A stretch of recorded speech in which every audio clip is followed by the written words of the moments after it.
She does have a major illness. But How dare you do that? Lying to the Empress Mother. You wrote that? it wasn't there when I handed it over. Someone must have added it. But you said you wrote it yourself. The midwife Yoon, who's working at our palace, has been punished by Eunuch Ho. Her name is Yoon Xian. She entered the palace to treat the Empress Mother. What did you say? 不相见那一人那一面，也不愿你我错过的流年。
Top of the morning and welcome to Good Morning Kenya. I am Jane Wambui. As always, we appreciate that you always start your morning with us right here on KBC Channel 1 and kama kawaida. And I think by now you've already realized that we will never get tired of saying we have nothing but the best lined up for you, and we always appreciate that you are with us this and every morning from Monday through to Thursday. It is the 5th of October 2021. We do trust your week has been off to a beautiful start. Here on Good Morning Kenya, we have fantastic discussions lined up for you, and given it is October, and as we know it, October is the month that we internationally get to create more awareness around breast cancer. That will be the subject of conversation today on our health segment, understanding where we've come as a country in line with fighting breast cancer, and looking at also the male factor when it comes to breast cancer, because it is an area that is still very gray, very unspoken about, very undiscovered, and yet there's so many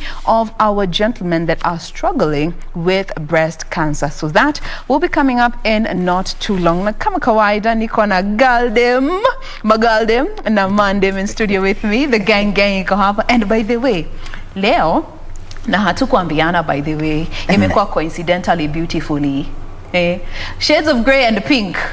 How hapa juu? I'm still stuck on that shades of grey. Yes, sisi tuko shades of grey. Not 50 shades of grey. No. No. Shades of grey. Studio shades of grey. Oh yeah, thank you for the clarification. Magalde hapa juu aliambiana tuende na pink. Yeah, it is well. Pink, y'all looking good.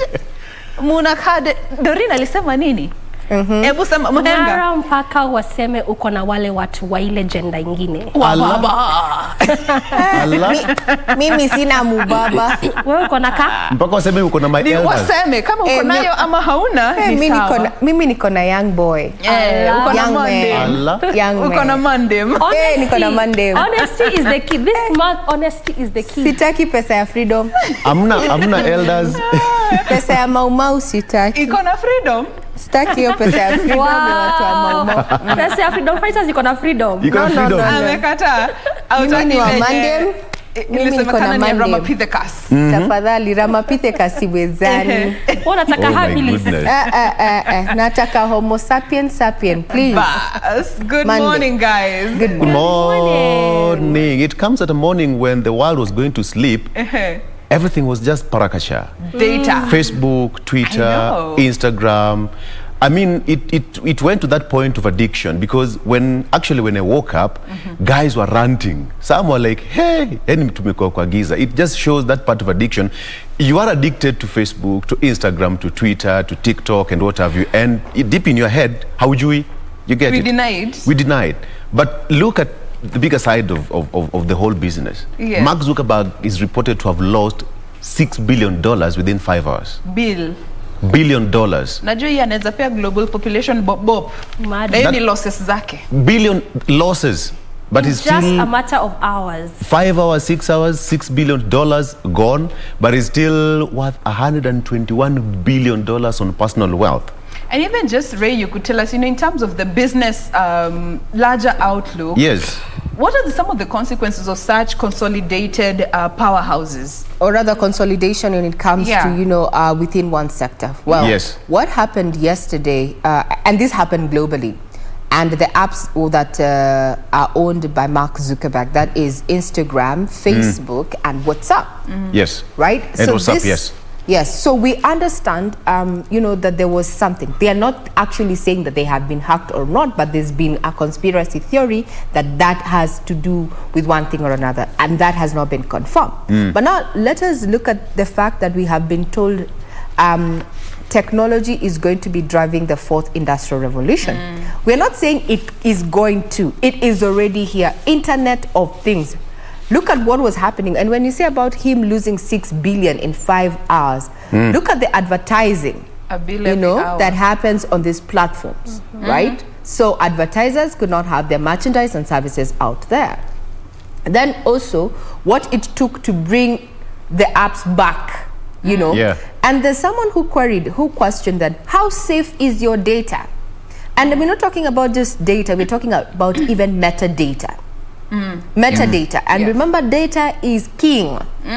Data is king. Remember, you leave a digital footprint every time you are online. That never goes away. Yeah. So, being the custodian of all that kind of data, imagine the power that this man holds. And there was a joke, especially among the geeks and nerds who enjoy watching a bit of sci-fi. They were saying, so if aliens actually wanted to invade Earth, they would not do away with the phone calls. They would go for internet. Would all be in the dark. Once that is done, the entire universe will be in the darkness. We would not know what is happening across the world, Yeah. And that I got it on a geek platform. They were just saying, this might just be a test run for an invasion. People who've sci-fi is their daily, dose and such. But if you look at it in essence, like for instance, there's been talk about, how we need to conduct ourselves towards the general elections come 2022. We saw what happened in Uganda when they went to the polls, the most recent polls. They were in the dark in as far as social media use was concerned. Yeah. And I'm just thinking out of the box. Basically, there are no boxes. The political scene is quite fluid right now. It's a virtual box. In the event that Kenya pulled that direction, I'm not saying it is, I'm just wondering, would it stem the kind of conversation that we are having on these social media platforms? Because I can bet we are 4 of us here. Actually, we are like in studio, we're like around 6, right? But I can bet at least 2 or 3 of us are in a political WhatsApp group. Yes? You're in a political WhatsApp group. Whatever you do there, that's not what you're discussing. But imagine when we are going to the polls, you cannot get your updates, you cannot have your conversations on that particular platform. Regina, I think allow me to answer that. What happens is that social media, if you look at it, has really gotten into our heads. I said that intentionally. I said that intentionally. It was deliberate. It was deliberate. It was deliberate. Social media. Over the years, it has really gotten into your head. Like, for example, right now, for example, over the weekend, I had, a weekend out with my nephews and my nieces because they are out of school, right? And you see these kids, they are completely engrossed in their phones. It is your time to enjoy. Put away those phones. If you ask them, what are you doing?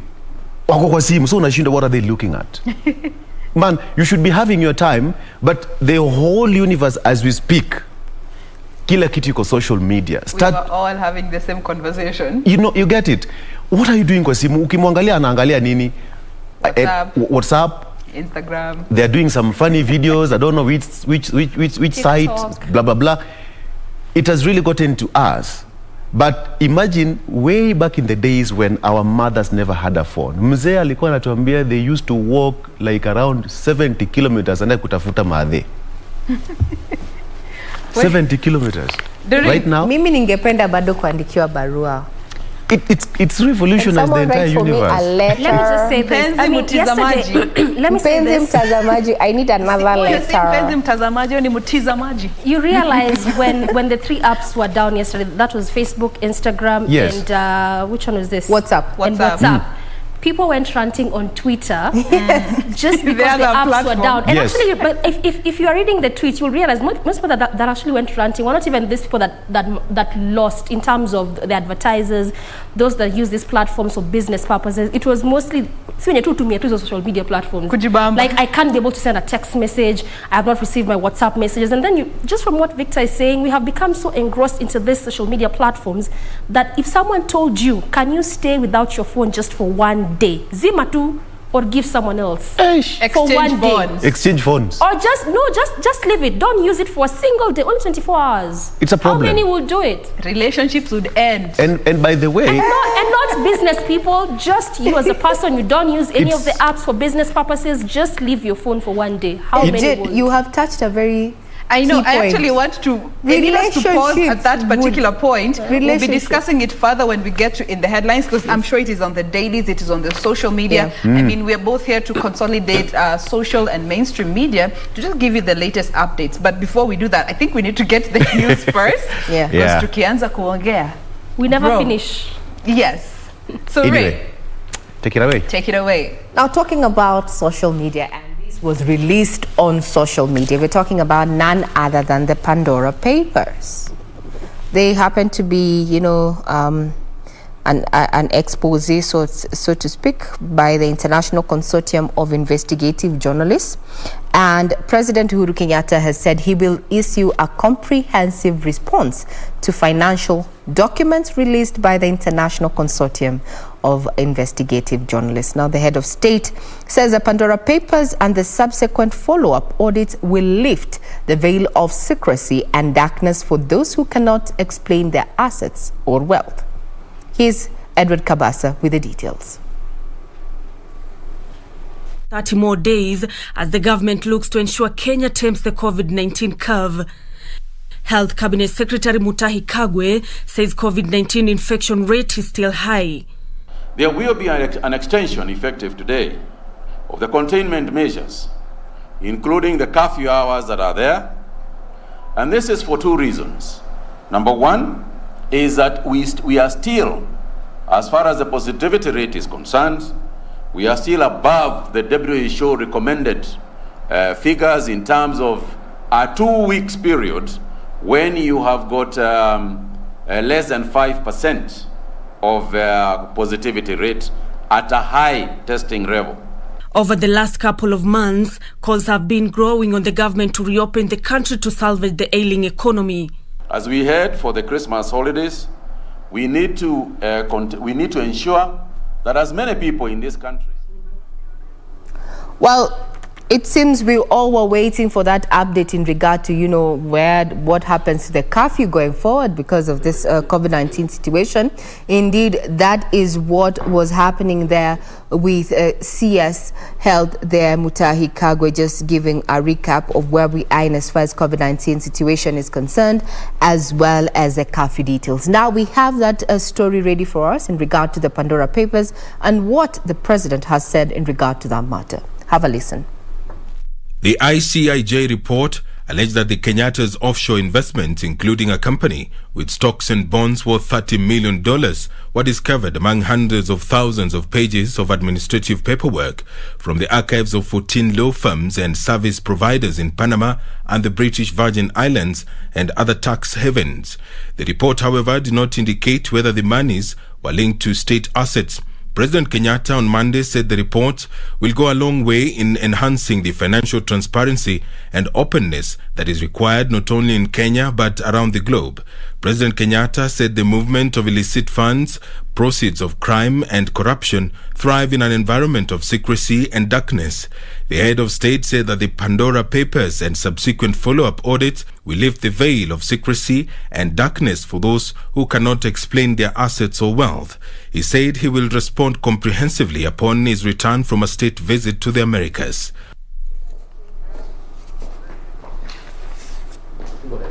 Well, those who are familiar with the Greek mythology will understand what the Pandora, or rather what Pandora really means. It's actually, a lady who was, kept, so to speak, under wraps, and some officers or other soldiers were told to guard her and a well and such, So when someone, let me not give you the details. How about you go read for it? Pandora under the Greek mythology. Then you'll understand chaos is one of the items or ills that got out of the Pandora box.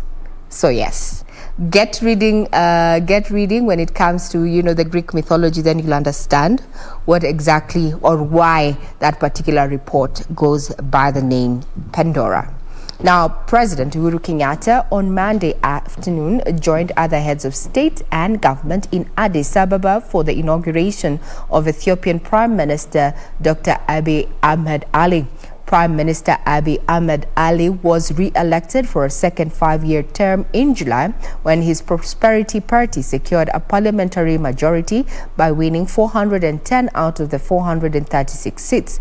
In his congratulatory message, President Kenyatta assured Prime Minister Abiy of Kenya's continued support in his administration's endeavor to build a strong and stable Ethiopia.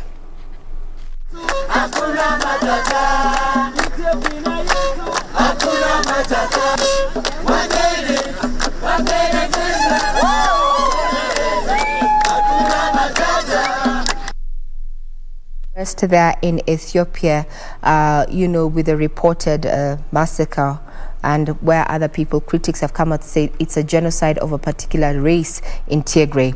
We'll be keeping tabs on that, especially being that this is a Horn of Africa, and Ethiopia, we have close ties in as far as politics and trade is concerned. Now, coming back home, yesterday, the Independent Electoral and Boundaries Commission Chairman Wafula Chebukati said that Kenyans working or studying in other towns need to not travel back to their home counties to register as voters. Now, during the launch of the enhanced continuous voter registration exercise at the Nakuru Athletics Club, Chebukati said the commission has set up a biometric equipment at institutions of higher learning to enable students to register as voters in their respective home constituencies. IBC is targeting to register another 6 million new voters by the end of the 1-month-long exercise. Meet Boniface Moore, a resident of Southlands in Langata constituency. Boniface is registering as a voter for the first time. He is optimistic that with this document, he has the power to elect the right leader in the 2022 general elections. I just want to make sure that I also participate in putting the right leaders in place so that maendeleo tupate kama wa Kenya, because at some point we do blame them. Sasa hujapiga kura unaanza kusema amfanyiwi kazi. Maybe now my vote will make a difference. That's what I do believe in. Boniface is among the 6 million new voters being targeted by the Independent Electoral and Boundaries Commission. The registration kits stationed at the 52 Huduma centers countrywide will be open such that anyone who wishes to register will be allowed to select a registration center of their choice and their details captured to the selected center. We therefore appeal to Kenyans and especially the youth, the first-time voters to be who have recently acquired national identity cards but are yet to register as voters to turn up at our registration centers. In Kisumu, most registration centers experienced equipment failure, with officials expressing optimism that the turnout will improve in the coming days. You go to some places, the batteries are not functioning, and these are people who are very far from, maybe they're in an open ground. So we are forced to use, we are forced to look for a place with power. Meanwhile, Mombasa County, which has 6 constituencies, is targeting to register over 371,000 new voters. The county has also scaled up registration for identity cards. Mvita constituency alone has a target of 24,651 within this 1 month that we hope to register. And of course, each constituency has its own target based on what they had previously registered as at 2017 and the projected population that has acquired new IDs. Kila sub-county imetengeneza ile kitu tunaita mobile registration, yani kupeleka huduma karibu na watu. Katika hili zoezi tumelipangia miezi miwili. Tunatarajia kuwa tutaregister zaidi ya watu 1,139. Politicians joined the electoral body in encouraging Kenyans to register as voters. And we call upon all eligible Kenyans to step forward and register as voters, noting that every vote counts, and it is the right and civic duty of every Kenyan to exercise their democratic right. Our question and concern as the United Agreement Party is that we're requesting that the interpretation of the word call identification document for purposes of voting and registration becomes the young people who have something called a waiting card, because that waiting card has their registration number together with their biometrics. The exercise will be conducted in all the 1,450 wards except in Kiago and Musumba wards in Central Imenti and Kibwezi West constituencies and Mahuhu ward in Taita Taveta, which are set to hold by-elections.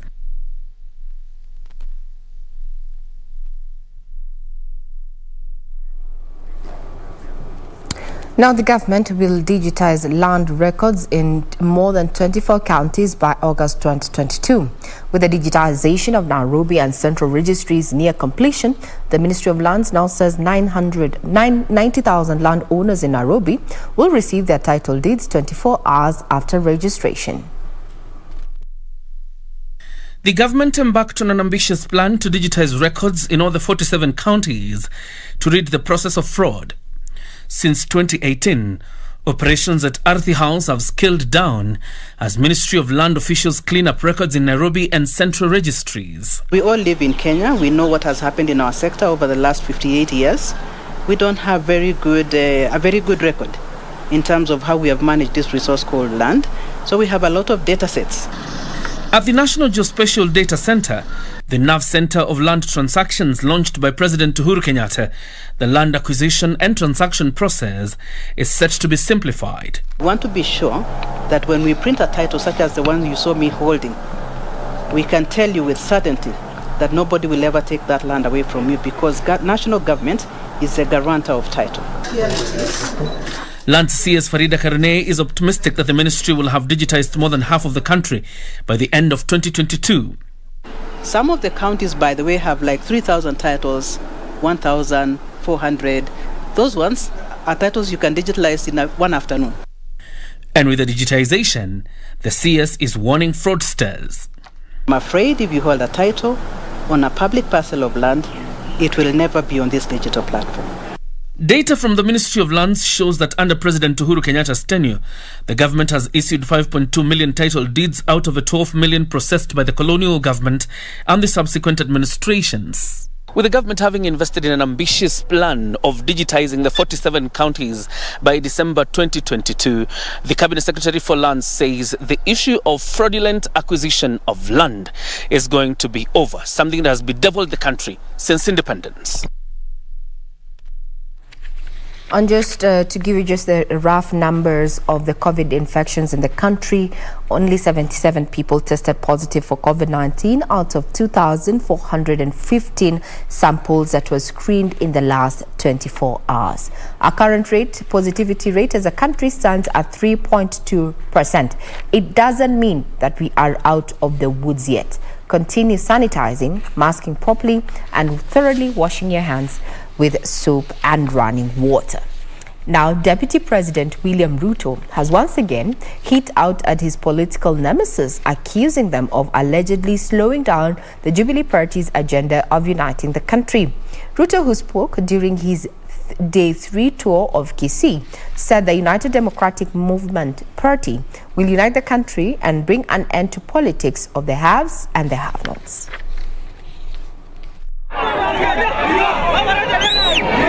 Deputy President William Ruto on Monday intensified calls for the support of the hustler narrative in South Mugirango, Kisii County, calling on the youth to register in large numbers as voters to change the country's political narrative.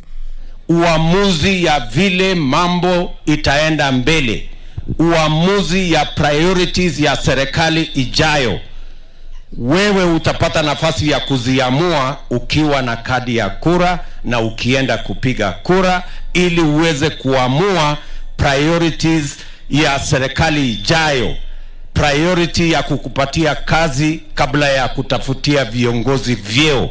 Hiyo uamuzi utapata nafasi ya kuitekeleza ukiwa na kadi ya kura. Ruto also taking a swipe at persons he claimed are responsible for the rift in the ruling party. There must be a deliberate government plan to create opportunities for jobs for the young people of our nation. Na sio tafadhali. Leaders accompanying the DP saying leaders should focus on improving the living standards of the common man. Nimewaambia hiyo gari nilianza kujenga imeisha break. Kama uko ndani, shuka haraka mapema. The engineers of ODM have moved and are doing UDA. Sawa. Tumesema ni lazima tutasimama na wewe kidete. Ni kwa sababu tunajua yule mtu ambaye atakomboa nchi hii ni none other than yule mwenzetu ambaye amekaa hapa. Hata sisi Raila vile anasimama tunakataa, tunasupport William Ruto. Chama cha UDA ni chama national. Hakitaki kujua kabila. Vyama vingine vinajua maneno ya ukabila. Now we cross over to Northeastern, where we could be headed for a major political shift as key political players hint at backing ODM party leader Raila Odinga. At least 3 governors, senators and other key government officials from Northeastern have endorsed Raila's presidency at a meeting dubbed Azimio la Umoja held in Garissa County. Kevin Washira reports. ODM party leader Raila Odinga has for the last 2 days camped in Garissa County in a bid to popularize his Azimio la Umoja initiative. On Monday, political leaders from Garissa, Wajir, Mandera, Isiolo and Marsabit counties attended the meeting where they endorsed Raila Odinga as the most suitable successor of President Uhuru Kenyatta. Huyu mzee ambaye atakuwa president wetu wa 5 alipigania ile multipartyism, na multipartyism ilileta faida ama hasara? Faida. Alipigania devolution na ikakuwa devolution ilileta faida ama hasara? Alipigania juzi BBI, haikuwa na ingeongeza rasilimali na pesa kwa county 35%. Hiyo ingeleta faida ama hapana? Ikakanyagiwa, na tunataka sasa yeye asonge mbele, amalize hiyo agenda ili faida iendelee kupatikana, kwa sababu agenda yake ni ya faida, si ya kibinafsi. The Northeastern leaders are optimistic Raila's presidency would address their challenges, including marginalization, insecurity, poor infrastructure and insufficient access to education opportunities. The challenge of Northern Kenya is not with the government. The challenge of Northern Kenya is with yourselves, because we do not have one common voice. And it's that common voice that we want to enshrine, that we all have it. Na tumekubaliana kama jamii na viongozi wale wako kwa serikali, wale ambao wamechaguliwa na governors, ya kwamba tunataka kuwa na hiyo sauti kupitia si chama, muungano ambao inaitwa upya. Addressing the delegates, Raila Odinga said that he had for decades meant good for the region. As the Prime Minister, I created the Ministry of Development of Northern Kenya and arid lands, and I appointed Honorable Elmi as the Minister in charge. Although he later abandoned me, the ministry died. But I still believe We need a Ministry of Northern Kenya and other arid lands. Given a chance, I will recreate that ministry and give it more power to unlock the huge economic potential of the region. We'll be taking a quick breather, but thank you very much, Kelvin Kamau, as well as Genesio Karaoke, Kevin Jarvis, Hussein Haid, Alois Muholo, and Jackson Gashisha there, who are watching us live.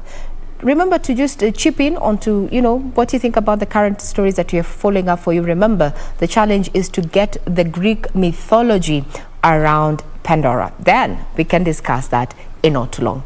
We're taking a quick break. We'll be right back.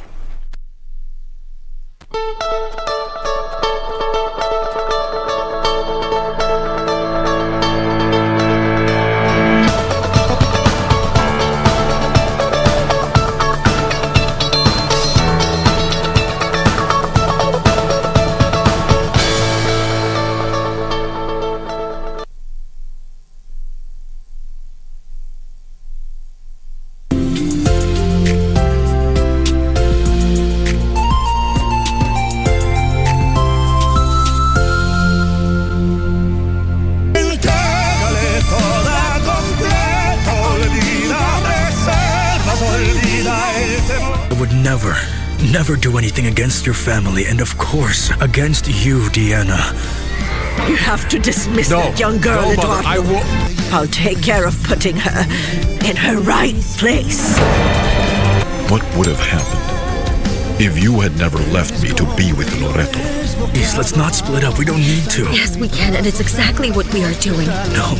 For no reason whatsoever, no reason will I ever let that San Roman see Diana. Toda completo, olvídame, selvas, olvida el temor. Dame la llave.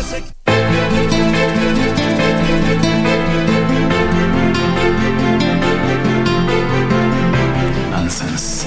Wachezea kazi tu. Tambia kita kufute kazi. Haina haja. Yuko njiani. Kosa jingine tu na ajipata nje getini kule. Pili si antu wangu ni mamangu. Mamako? Na mbona umwita na jina lake? Mkufu upo uko ndani na sio tu kuvaa. Uko hapa? Huo mkufu si wangu mimi. Sio pesa tu. Hata roho yake pia anatembea nayo hapo chini.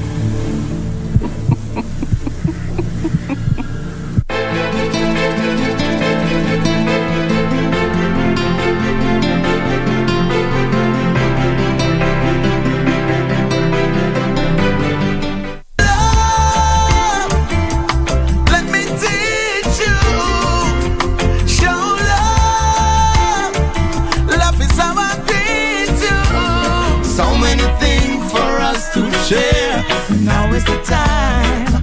These shoes are real. We are in glory. This is how we feel. Let us sing. I don't know about you, but I can only live my life one way.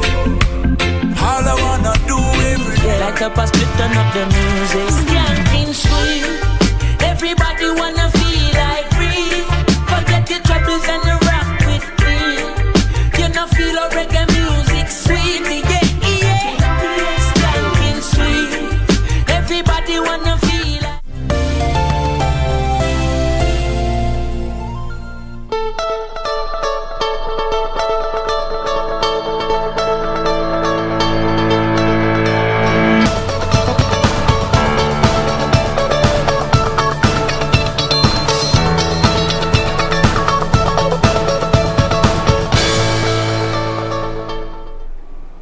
Good morning. If you're just joining us, you're watching KBC Channel 1 and this is Good Morning Kenya, being the 5th of October 2021, just bringing you up to speed with those stories that have been making headlines in the last 24 hours. Remember, you can get further details on our website at www.kbc.co.ke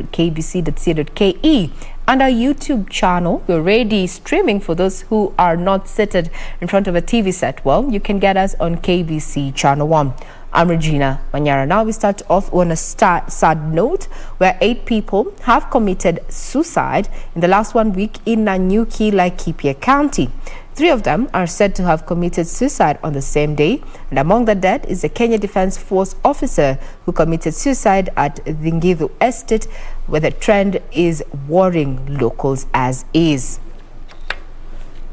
What has become a worrying trend in Nanyuki's Laikipia County, area administration has revealed that on average, one person is taking their life daily within the town. Katika kipindi cha wiki moja kukiwa na watu 7 wamejinyonga katika kijiji moja, ni shida inakuwa kubwa sana. Na sasa huyu ambaye tumeweza kumchukua kwa saa hii, tumeweza kupekua kwa mifuko yake na tumepata karatasi na tumeona jina lake, na ndio bado tutaliweka likiwa siri mpaka tuweze kupata familia yake. The issue has caused panic among residents of Nanyuki town.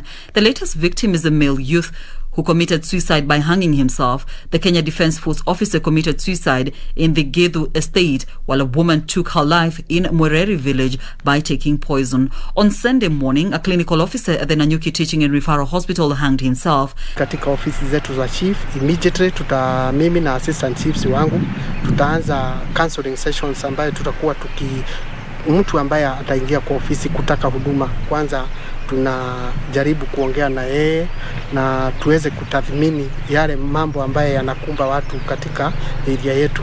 Duncan Washira, the area chief, says his office is setting up a counseling facility to help stop the trend. Sasa sisi ambaye tuko hai na tumebaki, kila mtu ajaribu kuongea na mwenzake. Ile shida ambaye ungekuwa unapitia katika maisha yako, jaribu kuongea na mwenzako, sababu committing suicide is not the solution. The country has been dealing with increased number of suicide cases, pointing to a growing mental health challenge in the country. That is quite sad there. And from, councillors have this saying that you need to open up. You need to also check in on those around you and those who have been in your circles, but for one reason or another have moved, or rather keeping away from socializing. And that is one of the things that, withdrawal. You need to look out for withdrawal among your circles so that, you can just try and find out what is happening in that person's life. You might actually be saving a life. Yeah, very sad. There are 8 people dead in Nanyuki, Laikipia County. Now, the standard gauge railway has reduced air pollution by over 20% as fewer trucks are involved in transporting containers from Mombasa. Speaking at the World Habitat Day celebrations in Olkaria, Naivasha, Transport Cabinet Secretary James Macharia further said the government is embracing clean energy in a bid to reduce carbon gas emissions. His environment counterpart, Keriako Tobiko, attributed the current drought, floods, heat waves and rising water levels to climate change. As Kenya joined the rest of the world in commemorating World Habitat Day, focus was on production of clean energy with Kenyan rooting for geothermal. Today's function is a validation of the efforts we are making in having renewable energy in this country and supporting the UN SDGs. Transport Cabinet Secretary James Macharia said Kenya was grappling with unpredictable weather patterns but assured of the government's commitment to the use of clean energy in a bid to reduce carbon gas emissions. Macharia stated that ferrying of cargo through the standard gauge railway and the rehabilitation of major roads has seen air pollution by motorists reduced by over 20%. We did also implement another flagship project, the SGR, which has removed so many trucks on the road. From Mombasa, all the way to Nairobi, and now to Naivasha as well. That also has helped a lot in terms of mitigating this issue of carbon emissions. He said the construction of 10,300 kilometers of roads had improved use of fuel, hence reducing carbon emissions. Those roads are not just to bring development, but also they help in terms of mitigating the emissions of carbon emissions. Because if you take, for example, the roads which have been done in tarmac, it enhances fuel consumption and it reduces pollution. Environment Cabinet Secretary Keriako Tobiko attributed the current drought, floods, hot waves and rising water levels in lakes to climate change, for which the government is putting in place mitigation measures. Now we cross over to matters business, where the revenue collection is likely to drop this fiscal year due to the minimum and excise taxes legal row. The Kenya Revenue Authority Director General Gideon Mboro says though the authority will institute more measures to meet tax targets, the decision by the Machakos High Court stopping the collection of the two taxes will significantly dent the overall revenue target of 1.88 trillion shillings. Last month, the High Court in Machakos barred Kenya Revenue Authority from collecting the minimum tax of 1% on gross revenue and issued a conservatory order stopping the taxman from adjusting excise duty rates for petroleum products and other excisable goods such as beer, wines and spirits, bottled water, food supplements and imported motor vehicles. Speaking during the launch of the Taxpayers Month, KRA Commissioner General Gideon Mboro says the decision by the High Court will have a negative bearing on the overall revenue performance for the financial year 2021-2022. If we do not implement those two taxes, we are going to significantly dent our fiscal space. As a country, it means that we are not going to be able to fund certain objectives that the government has set out to do. We are saying that all taxes that we impose to Kenyans, they are well researched, and we are not in any way saying that those taxes were just some imaginations. KRA had targeted to collect 3.7 billion shillings from the 4.97% inflationary adjustment and 20 billion shillings from the minimum tax. If we lose that money, then it means we have to cut down somewhere else on certain services, which I believe is not good for Kenyans. The taxman says they have served notice of appeal to reverse both rulings and are waiting for the mention or hearing date. Minimum tax is a very sound tax decision or policy measure. A business cannot continue making losses and not closing down, enjoying the services of this country and not paying a penny.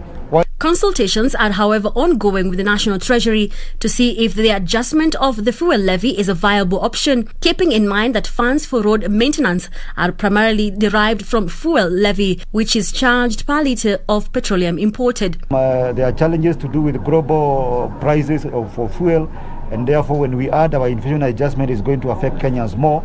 There are discussions going on around that area to see whether we are going to implement that inflation adjustment. We are consulting on that. KRA says the journey to raise 1.88 trillion shillings is still on course, with plans to expand the tax base by adding 2 million taxpayers by the end of next year. On to matters agriculture, smallholder farmers have been urged to embrace organic farming as a means of improving income and boosting healthy living. Thousands of farmers in Kiambu County are now adopting the practice, with many reporting benefits leading to higher quality food output. According to studies by the Ministry of Agriculture, agrochemicals are some of the leading polluters of water bodies in rural Kenya. These chemicals find their way into our water bodies, polluting the country's ecology and marine life. Also, produce that has been sprayed with these chemicals, when consumed, may cause health problems to consumers. Ukizoea kukula zile chakula organic ambazo hazina dawa, unaepuka magonjwa mingi sana. Tunaona magonjwa mingi imekuja, tunaona mambo ya kansa, tunaona mambo ya ngozi, magonjwa ya ngozi. Farmers like Peter Maranya say they have realized improved diets in the community, compounded with better yields as a result of organic farming. We are told take your food as medicine and not medicine as your own food. So what we are doing in organic farming is actually actualizing that, producing what we are able to for our own family and also for our neighbors when we produce enough. Organic farming requires a small portion of land to practice, where small-scale farmers can use compost manure and produce quality foods that will help fight lifestyle challenges. Training the farmers, we have come up with those initiatives of having farmers market, organic farmers market.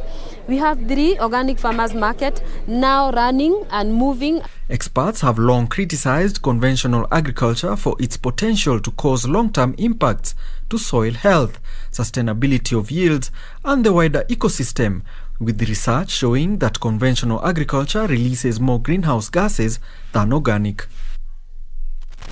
Kenya Airways plans to increase the number of flights to London in a bid to cash in on the rising demand. This comes a month after Kenya was removed from the UK's red list, which had choked demand. The national carrier says it will add 4 flights weekly from the current 2 to Heathrow Airport.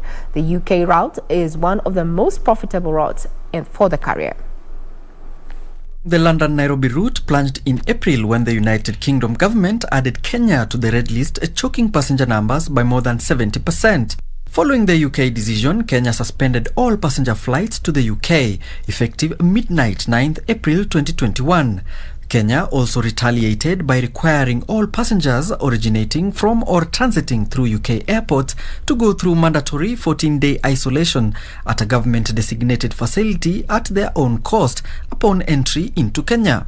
According to Kenya Airways data, Europe accounted for 20% of its revenue in 2020, bringing in 10 billion shillings out of the 62 billion shillings that the airline posted. A statement from the airline says, and I quote, "We shall be adding flights to the UK to 4 a week, with a possibility of a 5th one depending on demand," end of quote.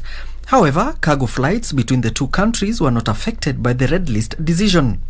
KQ is deploying additional flights on the Nairobi-London route at a time when the summer season, which is normally characterized by high demand for air travel, is at the tail end. To the sporting arena, Harambee Stars head coach Again Firat has named his final 2022 World Cup qualifier squad that will take on Mali on October 7th. Now, the Kenyan team has left for Morocco, where they'll be hosted by the West African nation in the group's 3rd match. Kenyans will be keen to see whether Firat will largely maintain the players that started under his charges. Zesco United's goalkeeper Ian Otieno has been #1 choice and kept his place under Jacob Ghost Mulee. Daniel Sakari and Eric Ouma were most preferred as the right and left back respectively under the previous regimes and are in the final squad. Since making himself noticed in the 2019 African Cup of Nations finals in Egypt, Joseph Okumu has been undroppable central back. In the qualifiers against Uganda and Rwanda, Okumu was partnered with Tuskers Eugene Asike, but with the return of Josh Onyango, it will be interesting to see who Firat will place his trust in. Our first training session, I wanted to see what's going on the field, what the boys will do. In general, I'm satisfied. They do what they can. We will prepare now these days with the local players who are here. I will try to explain them what I expect from them. They have to adapt to me. Zimecheza hizo zimepita, at least tumepata point pa kuanzia. So hizi game inakuja against Mali, hiyo ndio sahi important, na kabisa watu tunafaa kujituma tupate maximum point ndio at least kwa table tuke explore. James Saruni of Ulinzi Stars, Samuel Olwande of Kariobangi Sharks and Gor Mahia's Frank Othiambo are among the players who have been dropped. In the last 2 qualifier matches, Stad played to a goalless draw with Uganda, followed by a 1-1 draw against Rwanda. Muthaiga Golf Club Gregor Snow went up by 1 shot in a day 2 of the Safari Tour Season 4 second leg at the VetLab Sports Club course on Monday, where 24 players made the 8-over par cut. After a day 1 score of 2 over par 74, Muthaiga's Greg Snow had the second round of 2 under par 70 to go top of the leaderboard at the Safari Tour Season 4 second leg that's being played at the par 72 VetLab Sports Club course. Snow was making his first appearance this season after missing the Sigona leg due to a shoulder injury.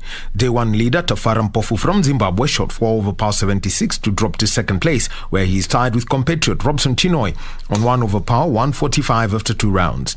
24 professionals made cut for the battle for the top prize of 230,000 shillings. Among them is Mutahi Kibugu, who turned professional 3 weeks ago. Played very well. I enjoyed my game. I was feeling good. It's only that I messed up on hole number 17, where I went out of bounds. I was level par through 17. Then I hit it out of bounds. But all is all. I'm happy. Down the stretch, I hold a few crucial putts, and luckily they went in. And now I'm in on the number, and I feel good. I feel like this is progress, and the next 2 days I think I can really show the talent I have and how I can play. A number of leading professionals, however, failed to make cut, including Samuel Njoroge and Alfred Nando of Railway, John Wangai of Sigona, and Justice Madoya from the Great Rift Valley Golf Resort. Now, the Kenya Hockey's five-a-side tournament resumes next weekend after a successful start over the weekend, in which more than 10 teams took part. The tournament is meant to help teams prepare for the resumption of top-tier hockey leagues, which are yet to kick off since sporting activities were suspended after the outbreak of COVID-19. Elsewhere, Old Town beat rival Ziwani Football Club 2-0 to scoop the Machele Super Cup in a 16 tournament held in Mombasa. Old Town Football Club pocketed 60,000 shillings, a tournament cup and team full uniform after emerging 2-0 winners of Ziwani Football Club in the Machel Super Cup final played at the Mvita Primary School in Mombasa County, with runners-up Ziwani walking away with 40,000 shillings. Sharib Ali and Omar Abdahala were on target as Old Town emerged victorious in the 16-team tournament that focused on encouraging youths to educate themselves on political issues if they are to enforce change in the coming years. Tournament ni kuhakikisha vijana wetu wa Mvita washikane kama timu moja, kama undugu, kuondoa grudges za vijana za mitaa. Tunahamasisha vijana na tunawasaidia kwa wahusika wa kutoa ID, waharakishe vijana pate ID zao kwa mapema ili wapate kushirikiana kwenye exercise ya election inayokuja. Elsewhere, the Kenya Hockey five-a-side tournament takes a break this week after an action-packed weekend that saw Blazers B register the highest score in the preliminary round following their 8-0 win over Sliders in the women's matches. Sliders will hope to redeem themselves when they face Strathmore University B once the tournament continues next weekend. Meanwhile, Strathmore's Team A will come up against Blazers A. In the men's category, Strathmore's Team A will take on Western Jaguars before facing Kenya Police B, who are also set to take on the Jaguars, while Kenya Police A clash against Wazalendo A. In some of the results registered over the weekend, Kenya Police narrowly beat Strathmore 4-3, while Wazalendo lost 9-1 against Strathmore. Jaguars women team beat Strathmore 4-1 before claiming a 7-1 win over Wazalendo.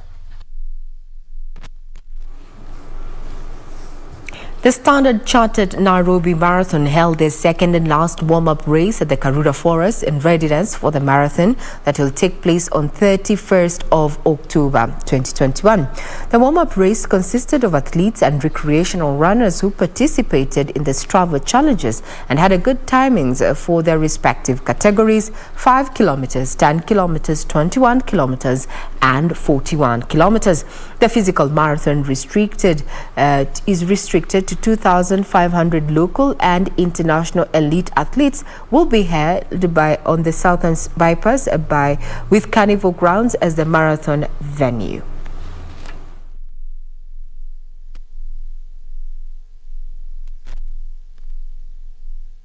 This year we have a hybrid marathon.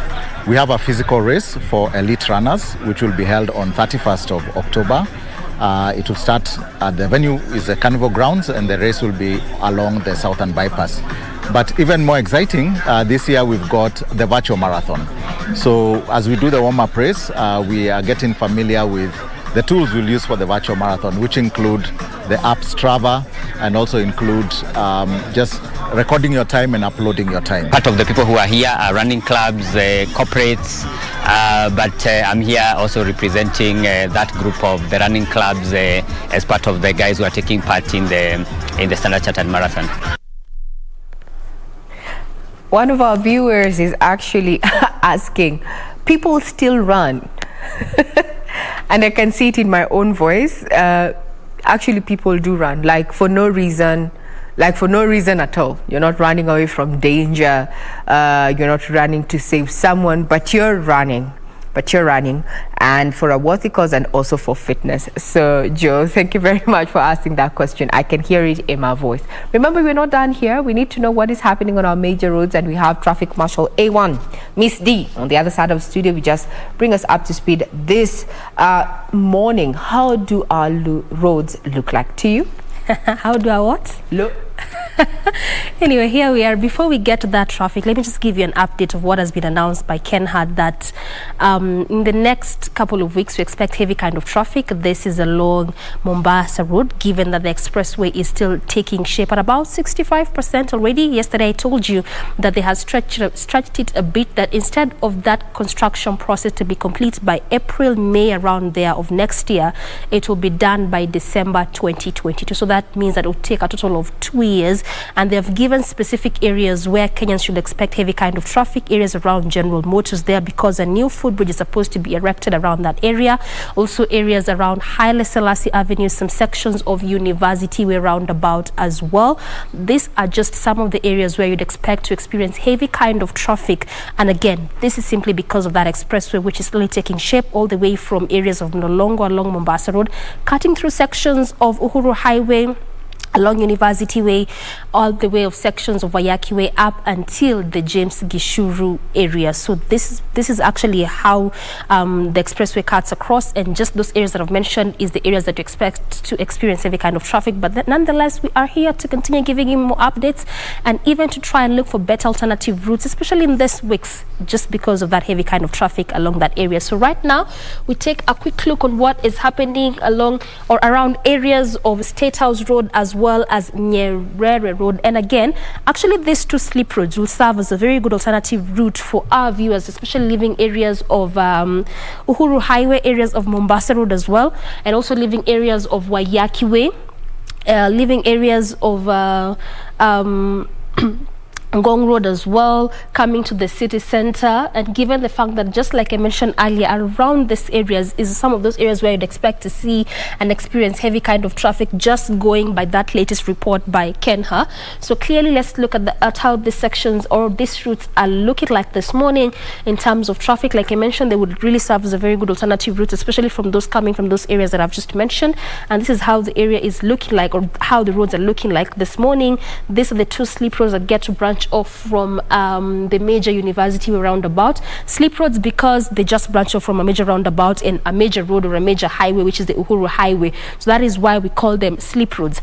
Now that is the State House Road as well as Nyerere Road.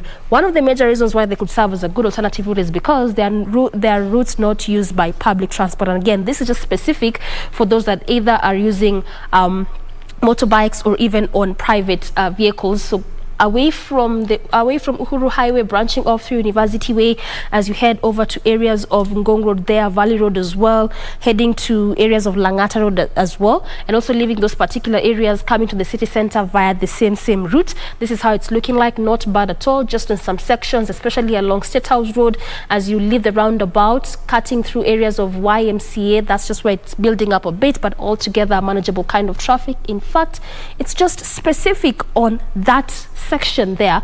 Away from that, or just as you leave that area, going all the way to those places that I've mentioned, moving at a very swift pace, no traffic at all, green all through, and this continues all the way up until areas of Valley Road. So again, this is why I just mentioned it could serve as a very good alternative route even today, or even as of now. And again, the roundabout, heavy kind of traffic. Look at how it is looking like, given that directive has just come recently from KenHa, and this is how the University roundabout looks like, as well as leaving that particular roundabout, branching off to Uhuru Highway, still heavy kind of traffic there throughout the entire roundabout as well, moving at a very, very slow pace. So again, that's why we began by looking at how Nyerere as well as State House Road were looking like, just to try and give you some better alternative routes if at all you're leaving areas of city center, as well leaving areas of Thika Road, heading to places around Wayaki Way, cutting through Uhuru Highway. Those routes that I've just given you could serve as a better alternative route for you, because then again, past the roundabout, as you head over through Uhuru Highway, just before you get to the section of Wayaki Way, still heavy kind of traffic, and this is actually on both lanes, moving at a very, very slow pace there. So that's how it's looking like in terms of traffic, and like I mentioned, we'll continue to keep you up to speed even with what is happening along those sections, just going by what KenHa has already mentioned in terms of us experiencing heavy kind of traffic on those various areas, especially along University Way, Haile Selassie Avenue, as well as areas around General Motors.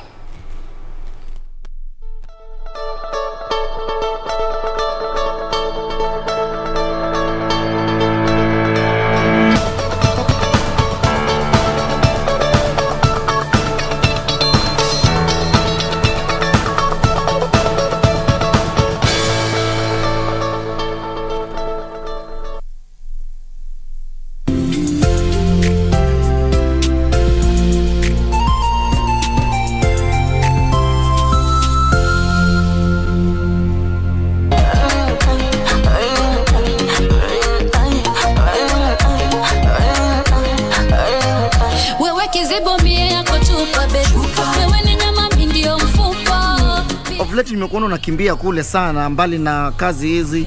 Unajua pia Kenya na Tanzania sisi ni majirani. Kuna collab yote ambayo inakuja labda? Yeah. Kuna collab. Inakuja na nani? Sikwambii, surprise. Wasanii wengi watumii mbinu kama ambazo unazitumia wewe ndugu yangu. Kwa nini uliamua kuwa na mashindano kupitia YouTube? Kata yeah. Yeah. Ndio tumetoka. Kata. Mauna kata. Yeah. Obasi kata.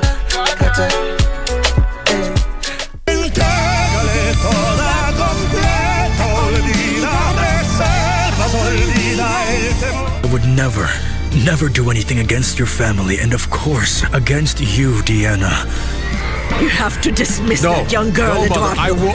I'll take care of putting her in her right place. What would have happened if you had never left me to be with Loreto?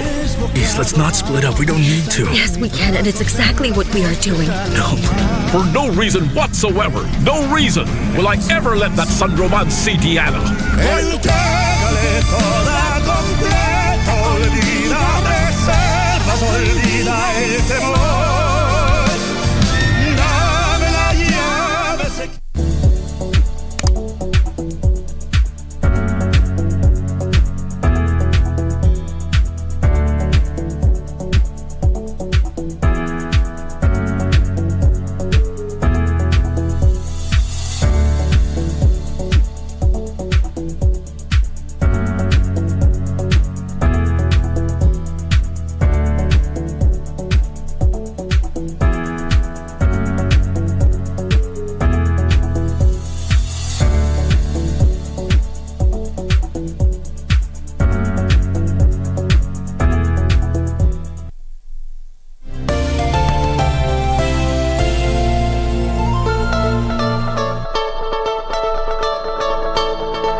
If you're just joining us, this is Good Morning Kenya. Now we're just looking at the dailies to just give you a quick summary on what has captured the eyes of the scribe this 5th of October 2021. I have a copy of the Standard with me, and the front page, you bet, is none other than the Pandora issue.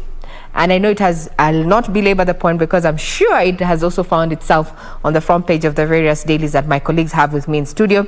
I just want to give you a sneak peek into the history of Pandora.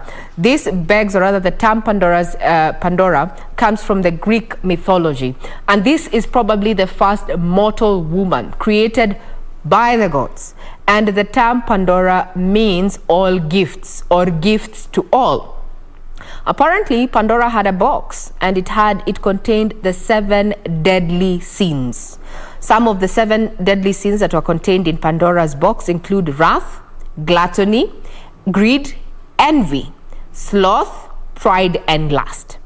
Remember, the reason why even Pandora was made under the Greek mythology was, the parents are gods. She was made by the gods, so to speak. She was not a less celestial body. So she was given a box, and so much was put into it. And Zeus, the king of the gods, and as far as the gods of gods, and as far as the Greek mythology is concerned, was punishing man, so to speak, because they went against the gods and got the gift of fire. So when he was giving the seven gifts in Pandora's box, he included hope. And some people who've analyzed Greek mythology and tried to understand it, they say hope was put there so that because it prolongs man's suffering. But that is for you to decipher as we go. That was just a Greek mythology lesson this morning, because Pandora is on the front page of the Standard this morning, and President says that the Pandora Papers will usher in a new age of transparency in Kenya and promises to respond comprehensively upon return from his state visit to the United States. Front page. Then also matters of finances. Remember, we have been glaring on, matters, a debt ceiling. There's been talk about raising the debt ceiling from the current 9 trillion to 11-12 to accommodate the spending that we have. We're going into the we're going to the elections in the next few months. Do we have the requisite monies to hold these credible elections? So, while that is happening, KRA says that it has recovered 100 billion shillings from tax cheats. So, however, the court's decision on minimum tax and adjustment of excise duty, and also it says that the collection may fall by 23 billion, due to the court's decision on minimum tax. Remember, there is that particular court that made that decision in Machakos there, and suspended the payment of minimum tax there after businesses complained that during COVID they did not make any profits. Actually, they were running the businesses on negatives, so to speak. Then adjustment of excise duty on petroleum products might actually affect these 100 billions that they have recovered from tax cheats. Talking about the general election 2022, day one was yesterday in Nakuru, where IEBC began, their month-long exercise there to register more voters. It means if you had registered before, you do not need to register again. It simply means that. So IEBC is targeting to register at least 6 million new voters by the end of the 30 days that it's going to be conducting such. And the chairman has come out to say, you know what, we are broke, but we must work. Remember, there is a deficit there in their budgetary allocation for the current financial year. And this has been the talk, both on mainstream media as well as social media, and even the corridors of, or rather in the chamber, in as far as politics, as far as parliament is concerned, both at the Senate as well as the National Assembly. On the special feature, we have bandits, bullets that have killed dreams. We have heard, this is a story about, people who've ended up getting amputations and such over, stray bullets and such. Matters of politics also find themselves on the front page with Ruto and Raila on the front page there. One is in Garissa. One was taken, ODM leader is in Garissa town, while the Deputy President William Ruto, as per this pic, was popularizing his bid at Nyakembene. Wow, Nyakembene, South Mugirango in Kisii County, run up to the general elections 2022. That's a quick summary what has captured the scribes in as far as the Standard is concerned. To you, Jane. Now let us run through the front page of the Daily Nation. Some of the stories that haven't found their way on the Standard there. Of course, Pandora's Box is the main read here on the front page of this particular daily. Moving on to the other stories, there is the story concerning the curfew being extended for a further 30 days. This is something that, people will be like, okay. That's the reaction that so many people have expressed towards this extension of the night curfew, the dusk to dawn curfew. Some politics is that Raila courts the regional parties, and this is in line with the current northeastern tour that he is on. And just yesterday, we did see Treasury CS, that is Yatani, alongside the Garissa Governor, Isiolo Governor, as well as Wajir Governor, announced the region's newly formed political grouping called Upia Movement, which have expressed support for Mr. Odinga for his 2022 presidential bid. Another story that has been featured here is in regards to the fuel pain, with MPs now to the rescue and looking at some of the recommendations that they have made in an effort to try and reduce, or rather curb, the rising cost of fuel. And these are recommendations by the Parliamentary Committee to reduce the fuel price. They have recommended the reduction by half of a VAT that is charged on petroleum products. Just to mention but a few very quickly, they have also recommended the slashing of excise duty and petroleum development levies, as well as scraping off the 1.5% railway development levy, because they have said that all these multiple taxes are the reason as to why the fuel prices are spiraling out of control and, on an upward trajectory. They also want to amend regulations to require the EPRA to seek parliamentary approval before announcing the price reviews, all in efforts to try and, get a hold of the fuel prices, and especially so given they have been on an upward trajectory. Looking at the voter registration that was officially launched yesterday in Nakuru, 11 counties hold the most new votes. Collectively, there are 11 counties with nearly half of the estimated total number of new voters expected to be registered in this month-long exercise, which contribute to 45%, or roughly translating to 4.2 million new votes. This and so much more, we'll be giving you more details to Kendeleana in the headlines. Victor. And still on that issue of voter registration, low turnout as poll agency starts mass voter registration. It is said that 30-day exercise started on Monday and targets to list 6 million people. Low turnout and calls for the IBC to increase the number of registration clerks marked the first day of mass voter registration as the electoral agency started the exercise across the country. Now, the 30-day exercise started on a low key on Monday with a handful of people turning up to be registered at various voters in various parts of the country. Now, the electoral body targets to at least 6 million new voters, setting the stage for a fierce battle among the bigwigs for the voting bloc that has been the potential of tilting the outcome of the forthcoming general election. And still on matters, this is now a blame game in terms of treasury and money there. Munya says that CS Yatani, responsible for high fuel prices, says that treasury holding on to 24 billion shillings in subsidies. Petroleum CS John Munyes has blamed his national treasury counterpart Ukur Yatani for the high fuel prices that have sparked protest from Kenyans. Now, Munyes yesterday told the Senate Energy Committee that the treasury has declined to release 24 billion shillings from the Petroleum Development Fund that would be used to cushion Kenyans against high fuel prices. In politics, Northeastern top guns throw weight behind ODM's Raila Odinga. Korane, his Wajir counterpart Mukhtar, and Isiolo's Kuti are among the heavyweights supporting ODM leader, who is also expected to meet Mandera and Marsabit governors. Political heavyweights from Northeastern there meeting ODM leader Raila Odinga yesterday in Marsabit. And now the well-attended event brought together delegates from Garissa, Wajir, Mandera, Isiolo, Marsabit and Mandera. Garissa Governor Ali Korane, his Wajir counterpart Ahmed Mukhtar, and Isiolo's Mohamed Kuti among some of the heavyweights who participated in that event. Okay, on the issue of Pandora, Kenyatta family has 13 offshore farms, one of which was valued with assets worth 3.31 billion Kenyan shillings. And according to President Kenyatta, Uhuru says that we can account for our offshore billions. President Uhuru Kenyatta, whose family prodigies offshore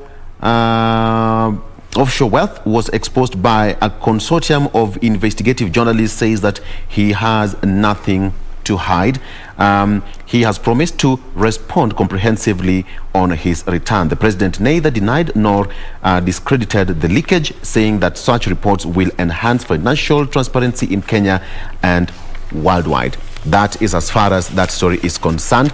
And on the front page of the Star now, we can account for our offshore billions. That's still Uhuru. The Kenyatta family has 13 offshore farms, one of which was valued with assets at worth 3.1 billion shillings. And according to John Githongo, he says that report has created a lot of anxiety. Okay, how that is going to pan out is again a matter of wait and see. Now, ladies, there's a story here. KDF widows and widows who remarry to lose pension. Soldiers and families to be paid gratuity and pension within 90 days. So the story says that KDF widows and widowers who remarry or enter into new relationship will not be paid pension benefits. Now, new rules published by the Defense Ministry provide that no payment shall be made to a KDF widow or widower who remarries or cohabits with another person as husband or wife. Pension also shall be denied to any widow or widower who abandons any of a deceased KDF officers' children. So according to the regulation, When the widow or widower has children by the deceased KDF member under his or her charge, they may receive the pension on behalf of the children. It can also be sent to an approved guardian. And that is why it's called a disciplined force. Doreen. Okay, let's come to the People's Daily. And with children at home right now that they have closed school, and we obviously have picked that since yesterday evening when Facebook, Instagram and WhatsApp was down, clearly just shows how much we love social media, and even some are addicted to this platform. So this is why the government is now intensifying efforts to protect children and the youth from harmful online content with a multimedia campaign with the name Huwezi Tuchezea Tuko Cyber Smart. That is the name of the campaign there, but I'll be telling you more a bit about it and what the government is trying to do to at least ensure that children and the youths are protected from any cyberbullying, even at this point or at this time when they are at home. We have also talked about the expressway. We talked a bit about it yesterday, also gave you a bit of the latest report from Kenha.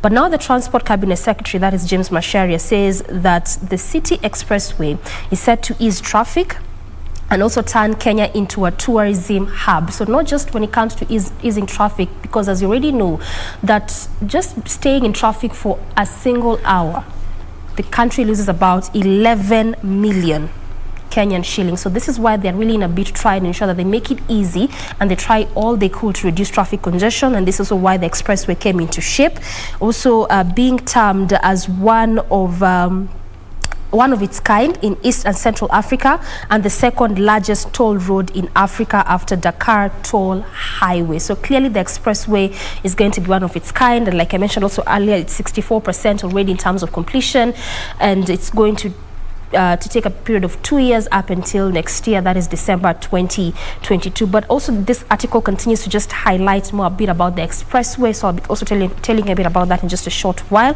And again, coming to the extension of curfew, clearly Kenyans had waited at least to see if perhaps they would lift the curfew, but the CS yesterday, as he was addressing the Media Council of Kenya during the COVID-19 information, during that particular function, there he addressed various issues, just citing as to why the curfew was extended for a further 30 days. Again, clearly citing the issue of vaccines as well as many other things there that again we'll highlight for you in just a short while. Also, coming to IEBC as well as the listing that just began yesterday in Nakuru County. IEBC has raised various concerns, key among them being the issue of budgeting, just trying to say to the state that they need to allocate more monies for them to ensure that this particular exercise is conducted well.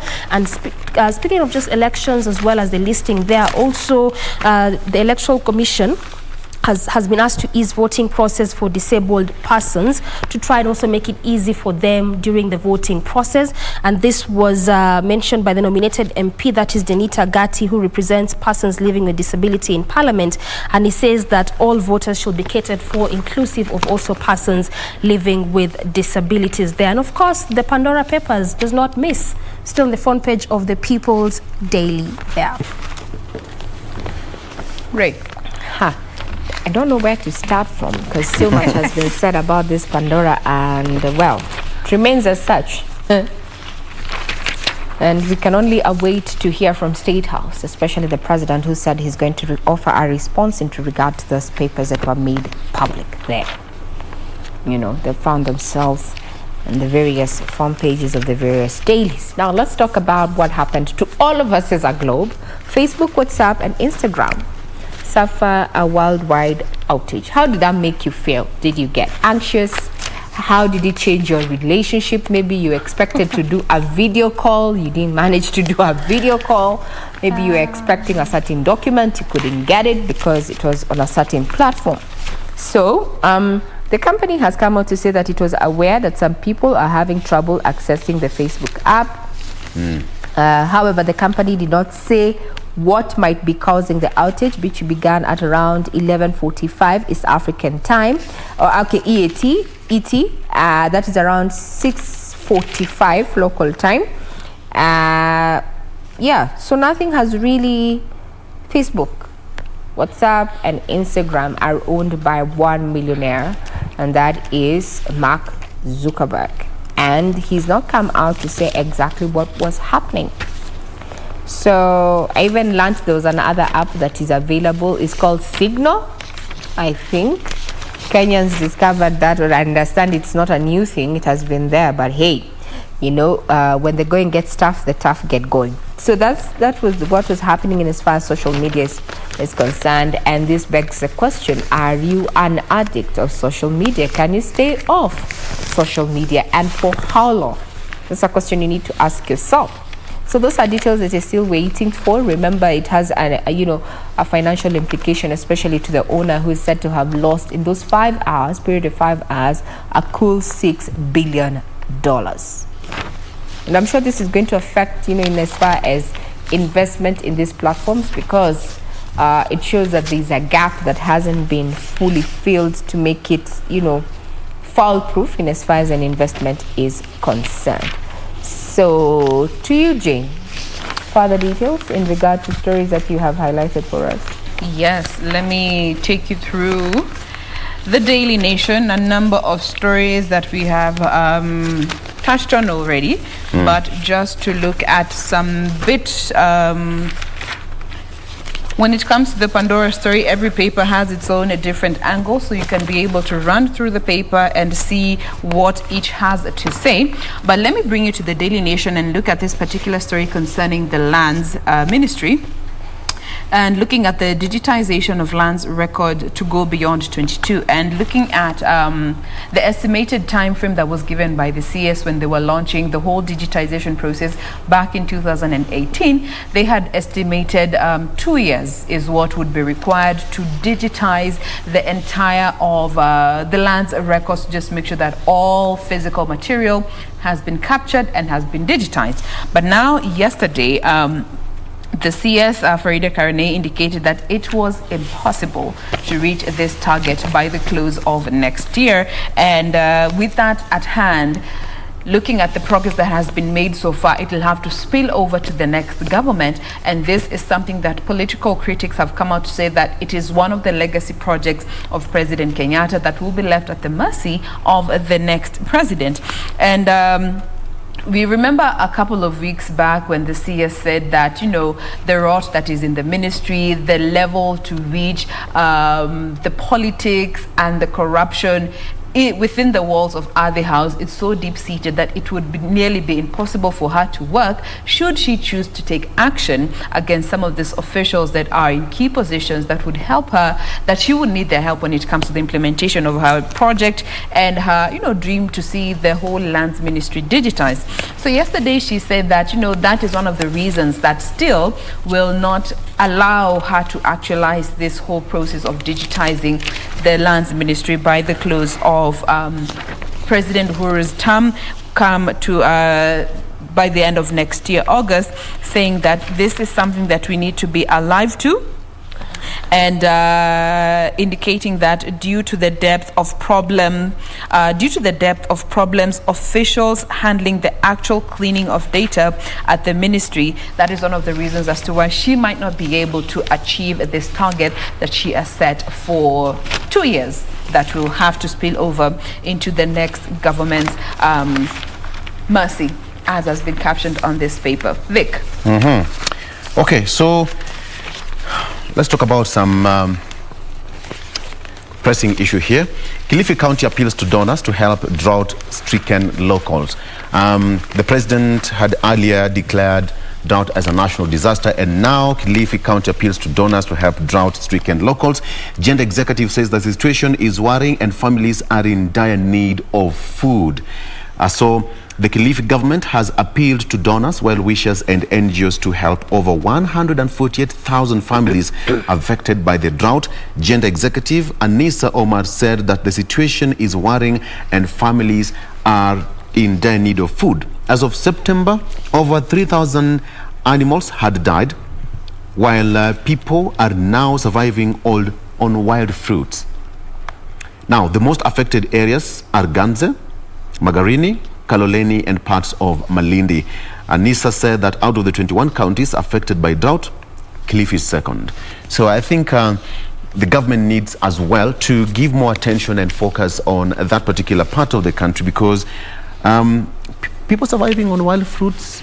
You remember sometimes way back in, I think 2-3 years ago, in West Pokot and Kapingura, those sides of Turkana, people were surviving on wild fruits, which in turn became poisonous, and some of them lost their lives, you know. And you know, you boil a wild fruit, na haivi, you get, and at the end of the day, when you consume it, you suffer more. And I think it's now high time the government gave a serious focus on that particular part of the country. Okay.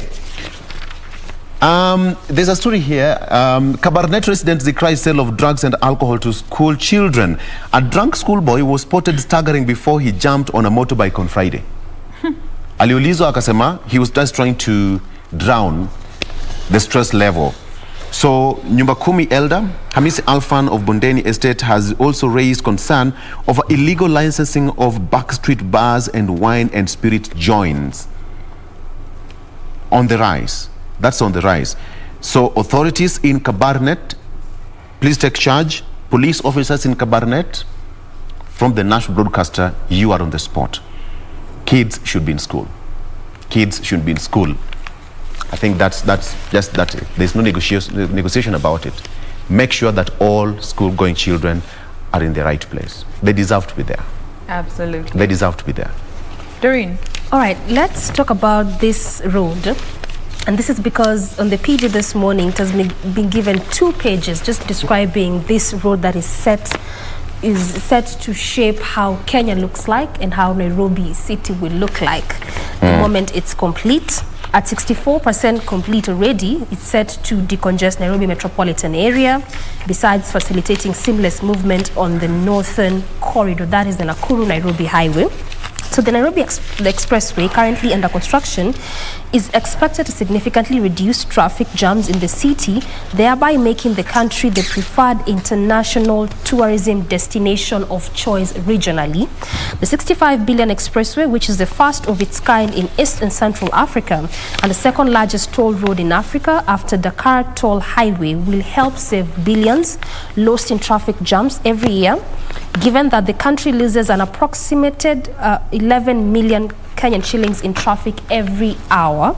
Speaking at the Athi River Machakos standoff during an inspection tour of the Northern Corridor project, that is the Transport Cabinet Secretary James Macharia, he pointed out that the new expressway will be a game-changer project that will ease movement in and out of the capital. In addition to that, he also said, just aside from reducing traffic congestion, being looked at the best road in the region, the second largest in Africa, he also said that the expressway must also be seen not just as an infrastructural project, but it's also part of a bigger story of moving labor and capital much faster from point to point, but more importantly, agricultural produce from Kiambu to JKIA, given that that's where the road begins, and will take less than an hour, and to markets in city center. So that's what he further continue to say. Well, you can also get your copy, try to read more about this particular project, try to understand why the state is so much keen on this expressway, and also so much keen to try and ensure that the construction process lapses at the exact time in which they have put in place there, because of how instrumental, important this kind of project and road it will be in Nairobi and also Kenya as a whole. Great. Now, as you come to a close, there are changes, especially in the judicial system there. You know, we are seeing magistrates and judges making quite the verdicts there. Now, taking you to Baringo, where a Baringo judge has bashed the DCI over delay in procuring witnesses. Apparently, they were following up on a case, the defendant in a murder case filed in 2013. To date, there is no prosecution witness. And he said, I oppose the application. No single reason has been given. The prosecution and the police are washing their dirty linen in this forum, which is not acceptable. These are the words of Vincent Kiptum, who is the lawyer of representing Chalimo, who has been, you know, in this case indicted in this matter and, you know, taken to court. Since 2013, no witnesses have been produced, you know. So this judge says, that will not happen. He issues the directive last week. We're presiding over a case and says that prosecutor in this case wanted another adjournment of the case that has been in court for 9 years. And this is what prompted the judge to issue the orders. It is a wrap. Remember, you can get further details of stories that have been making headlines in the last 24 hours available on our website. That is www.kbc.co.ke. And we're also streaming live. So we're not done with Good Morning Kenya, just in the headline segment. And I'd want to pose a question to you, not about Pandora, we already answered that, but a question: how many marginalized communities do you know in Kenya? How many marginalized communities do you know in Kenya? I know my colleagues here, maybe they just know the El Molo, but I want to assure you that there is a community that goes by the name Wayu, who have a king and queen system, and they are domiciled within 9 counties in the country, and the emperor is in Ethiopia in a place called Woyowondo. That is going to be coming up in not too long as we continue with conversations that are not only informative but also, interactive. Do keep it right here.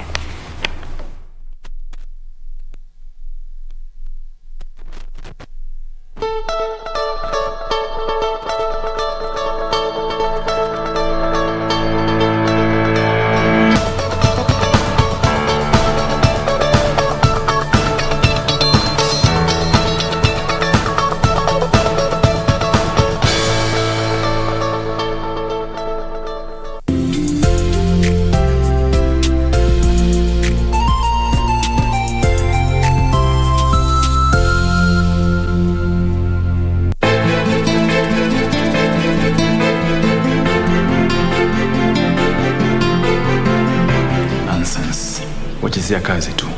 Tambia kita kufute kazi. Haina haja. Yuko njiani. Kosa jingine tu na ajipata nje getini kule. Pili si anti wangu, ni mamangu. Mamako? Mbona umwita jina lake? Mkufu upo uko ndani na sio kuvaa. Uko wapi? Huyu mkufu si wangu mimi. Sio pesa tu. Hata roho yake pia anatembea nayo hapo chini.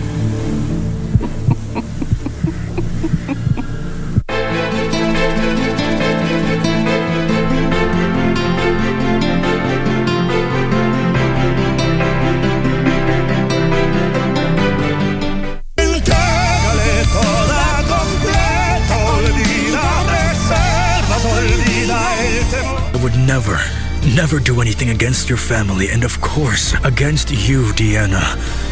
You have to dismiss that young girl, no, Eduardo. Mother, I will. I'll take care of putting her in her right place. What would have happened if you had never left me to be with Loreto? Yes, let's not split up. We don't need to. Yes, we can, and it's exactly what we are doing. No. For no reason whatsoever, no reason will I ever let that San Roman see Deanna.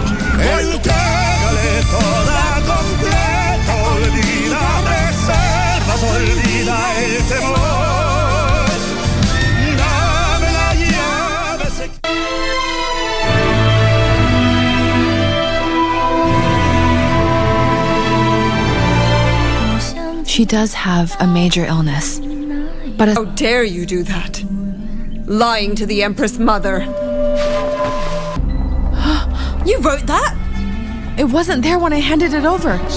Someone must have added it. But you said you wrote it yourself. The midwife Yoon, who's working at our palace, has been punished by Eunuch Ho. Her name is Yoon Xian. She entered the palace to treat the Empress Mother. What did you say?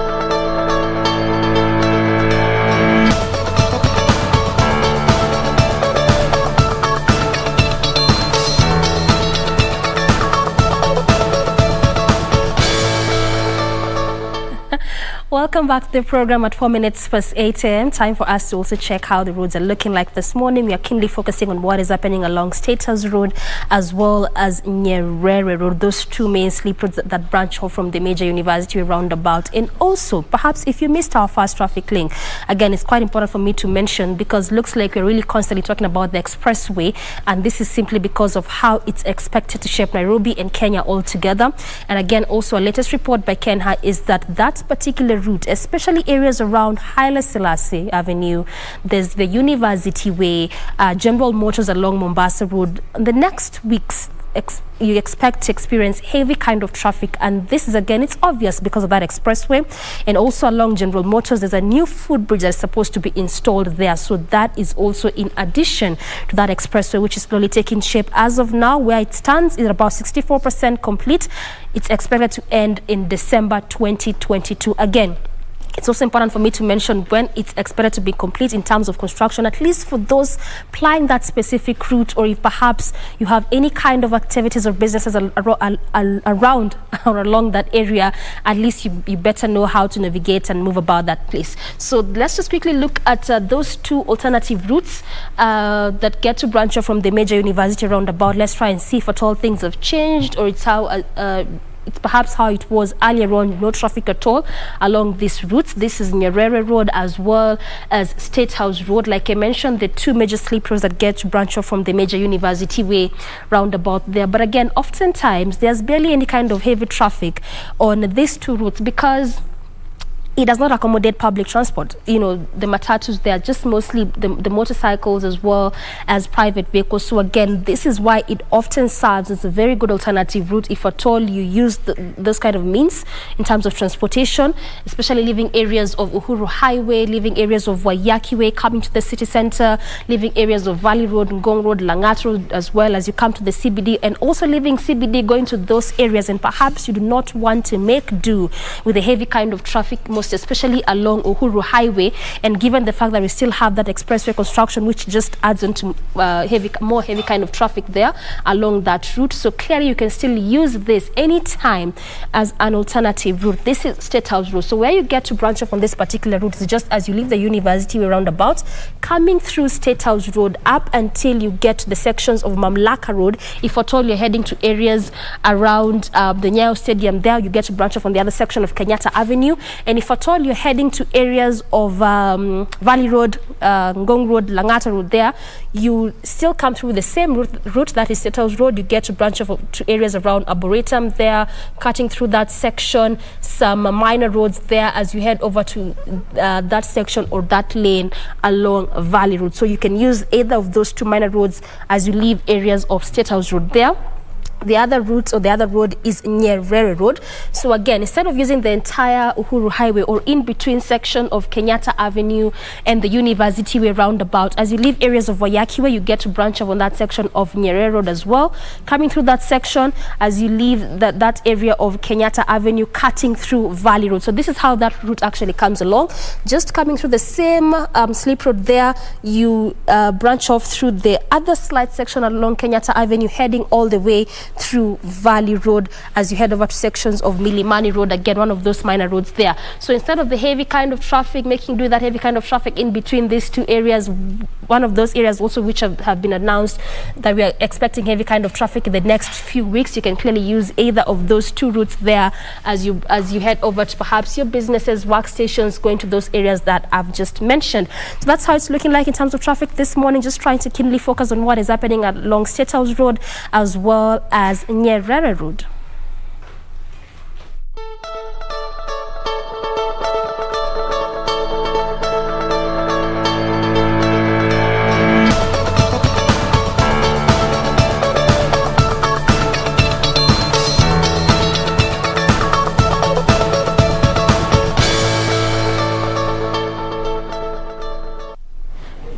And welcome back. So let's get straight to our today's discussion on people and politics, and we just need to understand a few things that really affect us as a nation and of course across our borders.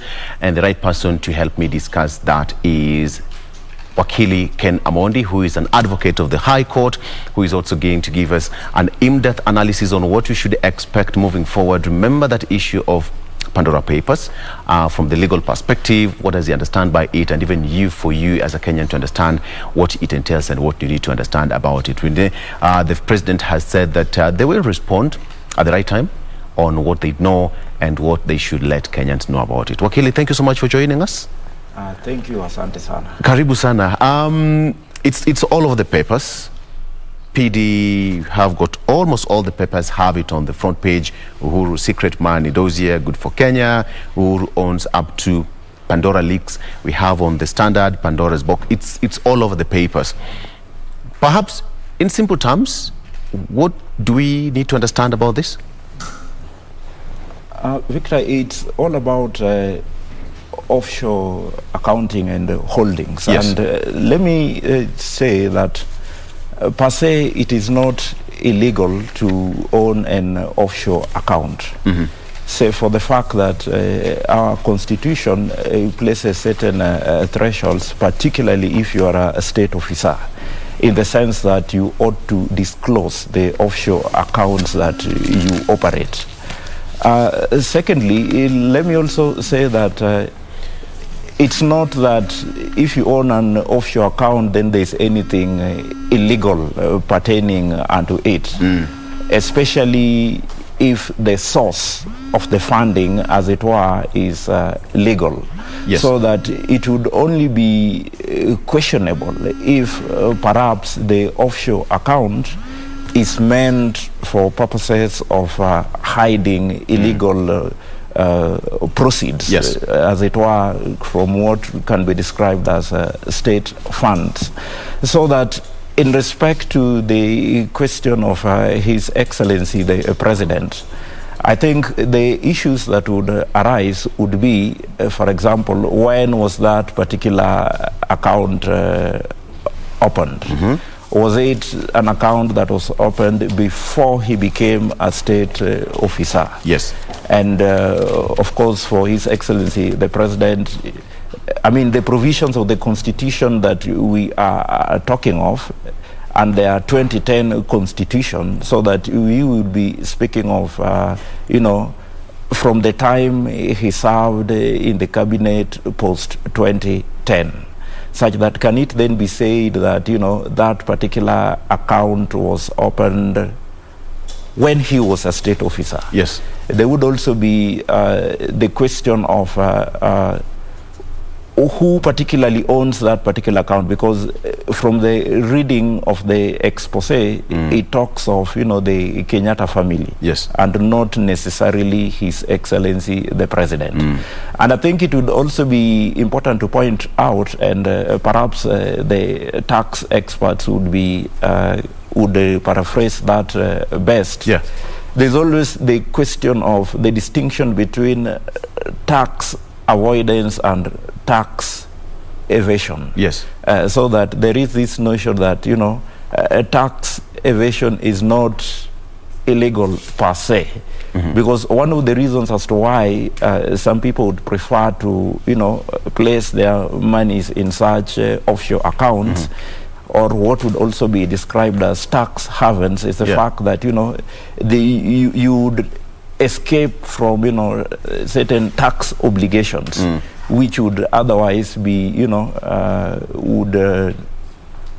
I mean, which you will have to meet in jurisdictions such as Kenya, yes, such that you are safer in such tax haven, which give you that leeway and holiday, so that it would then be a wise decision for a smart investor or a smart business person to, you know, save in such jurisdictions rather than in jurisdictions such as ours. Of course, there would also be the question, and, you know, that's why it is paramount when it comes to state officers. There would be the question of, I mean, in a country where we are saying that, you know, we borrow to finance even our budget, then what would be the ethical ramifications if a state officer in such circumstances ends up, you know, investing his monies in such tax havens, whose implication is that in such countries, because you have invested your money there, and of course it's for a long period of time, there is a sense in which that particular country would then use that money to invest, in public affairs that would then benefit the citizenry in that particular country, unlike in your country. The reason why I'm asking this question, Wakili, is that perhaps somebody would need to understand that the whole issue, because it's all over the newspapers. When you look at all the 4 local dailies, I have the Star, the People Daily, the Standard, and the Daily Nation. It's all fleshed out. It's making the headlines, and the president says that we can account for our offshore billions. So let me make me understand this. So does it mean that when you have an offshore account, it is not illegal to have one? It is not illegal. Operating an offshore account is not illegal, and that's why you find that there are specific jurisdictions, which have, I think that these countries which have taken advantage of the fact that, so many countries heavily tax their citizens, and so that they have provided that leeway, and they've been identified as tax. I mean, they have been classified as tax holiday zones, so that then those who have their monies can feel comfortable to invest there. What would be described as tax avoidance, which I said is not illegal. Tax evasion, which is not illegal per se. Yes.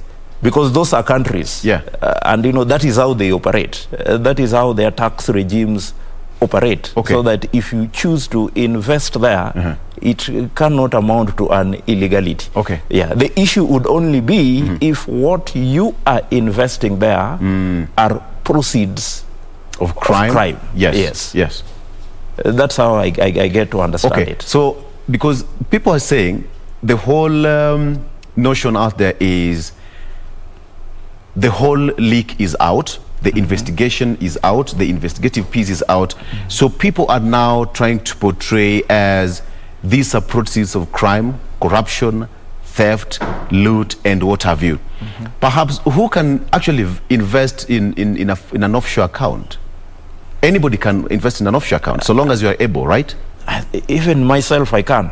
I can invest in an offshore account because as it stands, I mean, remember, I'm also not even a state officer. So that if I feel that the tax regime within Kenya is so, taxing and penalizing, then nothing stops me from investing my money in a tax haven somewhere. It's allowable. There's nothing illegal in that. Not necessarily proceeds of crime and corruption. It's not necessarily. Actually, the only issue would be if you are taking advantage of the tax havens, given the fact that they operate in secrecy, to, as it were, stash public funds in such accounts. I think that is when a red flag would be raised. So in this case, perhaps Kenya should not have anything to worry about, because when you talk about the Kenyatta family, it's big, it's not an individual. So we can talk of they've been running business, because everyone should, can run a business. You own a plot there, a plot here, and some other things here and there. So if you're running a business, then you're getting your revenue. Actually, from where I stand, this is what I would say, and especially in respect of the Kenyatta family. Look at Brookside alone, and even what they make in a day, in a month, in a year, a time frame of even 5 years. The 3 billion you're talking of would be peanuts. And I'm talking of money genuinely made. So that, from the perspective of saying that the mere fact that you are running an offshore account means that you are hiding or you are stashing away illegally acquired funds or funds out of public proceeds, then I mean that would not be an automatic inference insofar as the Kenyatta family is concerned. Knowing the businesses that they operate, out of which I would want to believe raising 3 billion shillings would not be a big issue. I think we are making too much out of it. So perhaps you can just conclude that even most businessmen out there, most business people, they do operate offshore accounts. People do it. People do it. People do it. The only issue would be if you are taking advantage of it to stash away public funds or illegally acquired monies. But if it's just legit, then it's okay. It's okay, and that's why the tax havens are there anyway. Okay. Yes. All right. I think we should just leave it at that. It was just important to open that so that we can understand from the legal perspective what offshore account is, whether it is illegal, and I can also open one. Why not? Wakili can also open one. But hey, there is a mark for you to open at least 50 million shillings for you to start an offshore account. So if you're worth 50 million shillings and above, then the law allows you perhaps just to start one. And matters of investigation, the way he said, whether the proceeds, whether the money that you're putting there is a proceeds of crime, corruption and what have you, that's now what should form a basis of investigations. Let's leave it at that and see how it pans out. Okay, so fuel prices are soon coming down. And I'm speaking from, let me put it this way, Kenyans have suffered for the last 1-2 weeks or so because of the high fuel prices. And you are one of the lawyers who raised a matter in court because of all this. First of all, perhaps you can just take us back to what took you to court, Wakili. Victor, there is one issue that is really deep in my heart. Yes. Of course, given the fact that we fronted the matter at the High Court, Milimani, through the Ufanisi Center.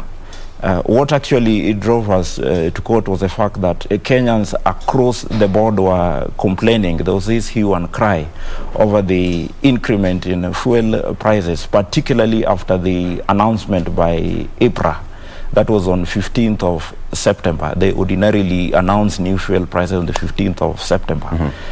And, from that time, we had the, it's called what? The prices in terms of fares increasing. And, of course, it's got the ripple effect throughout the entire economy. Of course, what now took us to court more specifically was the fact that in addition to the increment that occurred on the 15th of September, there was the aspect of excise duty, which was to be adjusted by the Kenya Revenue Authority from the 1st of October 2021 to reflect, in inflation. So that when we went to court, of course, we sought interim conservatory orders, which were granted, stopping the entire process, and we shall be going back on the 12th. But of course, we are happy that in the interim, a lot of issues have been, a lot of steps have been taken by the requisite institutions. In fact, in the matter that we filed, one of the parties that we included was the National Assembly. Because our position was that in the end of the day, it is parliamentarians who are at the core.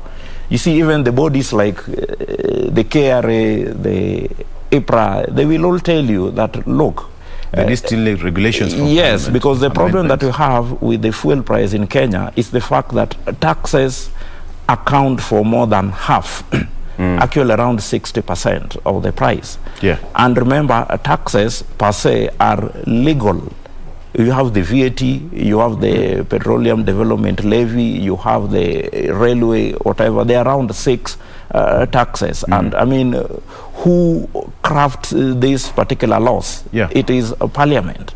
So that it then behoves a parliament to sit down and come up with a formula through which they can either reduce some of those taxes, do away with some of those taxes if need be, And I want to believe that's what they're doing now. At least I've seen in today's papers that the Finance and Planning Committee of the National Assembly has come up with a raft of proposals, amongst others being the reduction of the VAT from 8% as it stands now to around 4%.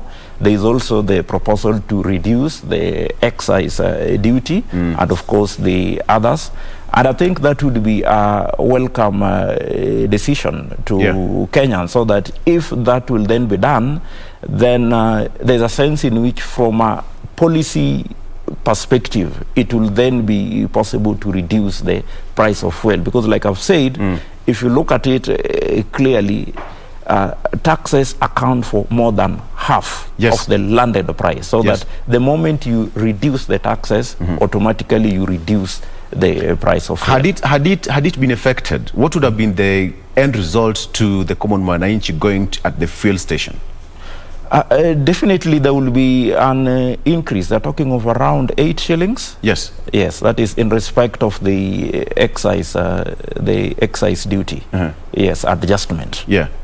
And so, as it stands right now, how has it given a reprieve to to our pockets and the common mwananchi in terms of excise duty, the VAT, EPRA, and all those figures put together? You're asking in terms of how has it helped the common mwananchi before? The excise duty or what the parliamentarians are doing? The excise duty. For the excise duty, as we speak, it has not been effected. Right. It was to be effected as from the 1st of October. Until you got the conservatory orders. And yet we got the conservatory orders on the 28th, I think 29th, yes, so that as it stands, it's not effected. Yes. What is the reaction out there? Of course, Kenyans are happy. Kenyans are happy, and I believe, and I think that really needs to come out. When we filed that application, we also included as part of our documentations, positions and presentations from various stakeholders. Not just in as much as the persons that we represented represent what you'd call the common mwananchi. Yes. But then there are representations from other organizations. We are talking of the business community. We are talking of petroleum marketeers. We are talking of the likes of it's called what, the Manufacturers Association, who had actually, in a brief to the Kenya Revenue Authority, advised against the application of the excise duty adjustment from the 1st of October, bearing in mind the implication on the same to the overall economy of the country. So that, in a sense, what we are saying is that in mooting that application, we were just not representing what the feeling of the ordinary Kenyan is, but also we are talking of the business community, we are talking of the manufacturing class, we are talking of various tax experts and economists who had given a brief and presented to the KRA against that particular purported increment of prices based on adjustment of excise duty. Wakili, I'm looking at the newspaper here, and part of the report says that, let me just get it right. Munye says that CS Yatani responsible for high fuel prices. He said that Treasury holding on to 24 billion shillings in subsidies. So let me just put it in perspective. Petroleum CS John Munyes has blamed his National Treasury counterpart Ukur Yatani for the high fuel prices that have sparked protest from Kenyans. Munyes said he told the Senate committee, that is Committee on Energy and on the committee, that the Treasury has declined to release 24 billion shillings from the Petroleum Development Fund that would be used to cushion Kenyans against high fuel prices. So we are paying something that ought to have been paid for by the Treasury. Actually, Victor, you realize that in our petition that we filed, that was one of the issues that we wanted addressed. Because one of the problems that we have is that in as much as there's that fund, the petroleum subsidy, or they call it petroleum stabilization fund, that was expected to be formed. Yes. And it is such that all the monies that accrue from the petroleum development levy fund are ordinarily wired to this particular account. Yeah, and the purpose is to stabilize prices in scenarios such as we are finding ourselves now. So that one of the questions that we were raising, and apparently it was raised to the PA's treasury and the mandarins in the finance ministry when they appeared before Parliament, yes, and even at the Senate where they did not appear, was that the question was, what is the position of this particular fund? Because the claim was that it ought to have around 24 billion shillings. Yes. So that the question is, why is it that the same was not used to stabilize prices, that is prior to September 15th? No appropriate answer was forthcoming. In fact, there was an illusion from the PS that there is a possibility that I think the money was wired and used in some infrastructure projects. So that then it brought in the question, and that was one of the legal issues that we also raised in that particular petition, that is it proper to have a fund such as that operating without clear regulations? Because as it stands, the position is that there is no yardstick that clearly outlines when, how, and in what circumstances would such monies be used for the purposes of stabilization. And I believe that is the reason that then creates opportunity for such monies to be used in other projects, the way it was alleged to have been done. So those are some of the questions that we raised in the petition and which we expect to be advanced. So we're taking a break, and when we come back, just briefly, so there should be some hope for the common manager at the fuel station at the end of the day. Sure. Okay. So on that note, let's take a break. We'll be right back with more here with Wakili.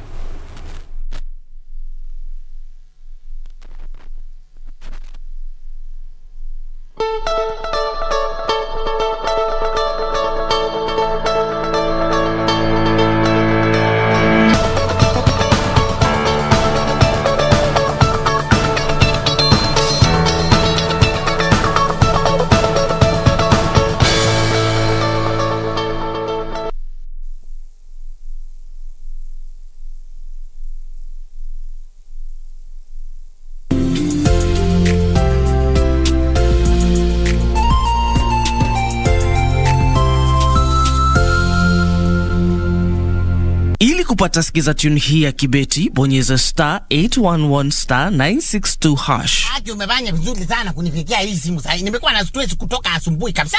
Na ni huyu mtu ambaye alikuwa anapatiana majina ya vitu. Kwani hakutufikiria sisi watu wa Eastern Ukambani?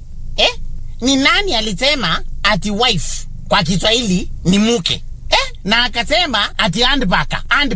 Hii inabebwa na mwanamke, handbaka. Ati kwa Kiswahili ni kibeti. Huku kwetu mke ndiye kibeti. Ili kupata sikiza tune hiyo ya kibeti, bonyeza *811*962#.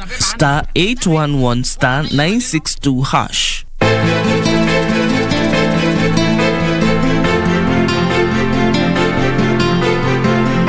Nonsense. Wachezea kazi tu. Tambia kita kufute kazi. Haina haja. Yuko njiani. Kosa jingine tu na ajipata nje getini kule. Pili si anti wangu ni mamangu. Mamako? Mbona wamuita na jina lake? Mkufu upo, uko ndani na sio tukuvaa. Uko wapi? Huu mkufu si ni wangu mimi. Sio pesa tu. Hata roho yake pia anatembea nayo hapo chini.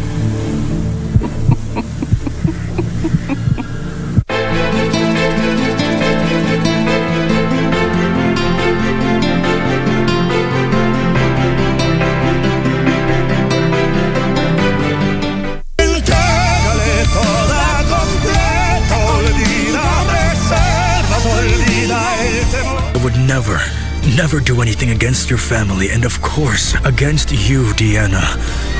You have to dismiss that young girl, no, Eduardo. Mother, I will. I'll take care of putting her in her right place. What would have happened if you had never left me to be with Loreto? Please, let's not split up. We don't need to. Yes, we can, and it's exactly what we are doing. No. For no reason whatsoever, no reason will I ever let that San Roman see Diana.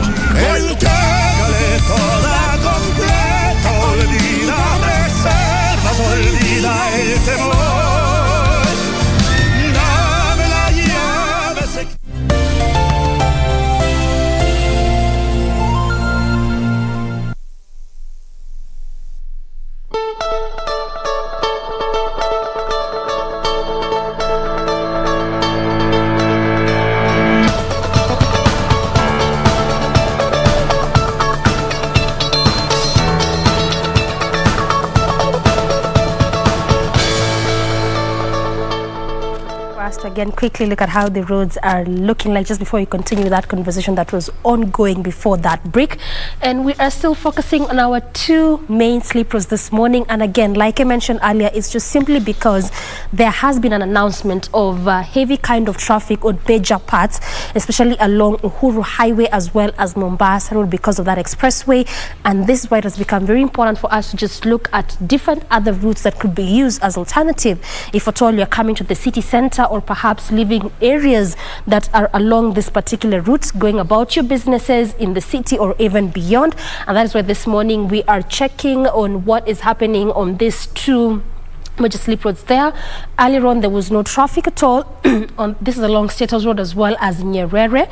And also, I told you earlier that the major reason as to why there's barely any kind of heavy traffic on majorly State House Road, Nyerere Road, given the fact that these are roads inside the city center, is simply because it does not accommodate public transport, just roads used by motorcycles, pedestrians, as well as private vehicles. So that is also one of the major reasons to why it always also serves as a very good alternative route for people living areas of Valley Road, Ngong Road, Langata Road, coming to the city center, or even living areas around Westlands, Wayaki Way, perhaps going to those same routes, or even living areas along Mombasa Road and perhaps do not want to make do with the heavy traffic on areas along Haile Selassie as well as Kenyatta Avenue. Also, given the fact that Haile Selassie is again one of those areas whereby Kenha has mentioned that there'll be still heavy kind of traffic, and again it's because of obvious reasons, because of that expressway. So quickly looking at how the roundabout is looking like right now. Heavy kind of traffic just at a standstill. And again, this is why I keep mentioning all the time, the traffic changes every single minute, and the 1 minute could be moving at a swift pace, in the next minute heavy kind of traffic, just like what we are spotting this morning, especially as you leave areas of Wayaki Way, Westlands, Parklands, coming to the city center via Uhuru Highway, just before you get to the University Way roundabout there. And again, also remember that some sections of also along this route had been closed again because of that expressway. So again, just to try and better understand why some sections, especially in between areas of Mlolongo, cutting through Mombasa Road, Uhuru Highway, leaving Uhuru Highway and joining to areas of Wayaki Way all the way up until James Gishuru Road. Just try and understand why some sections of this road had been closed.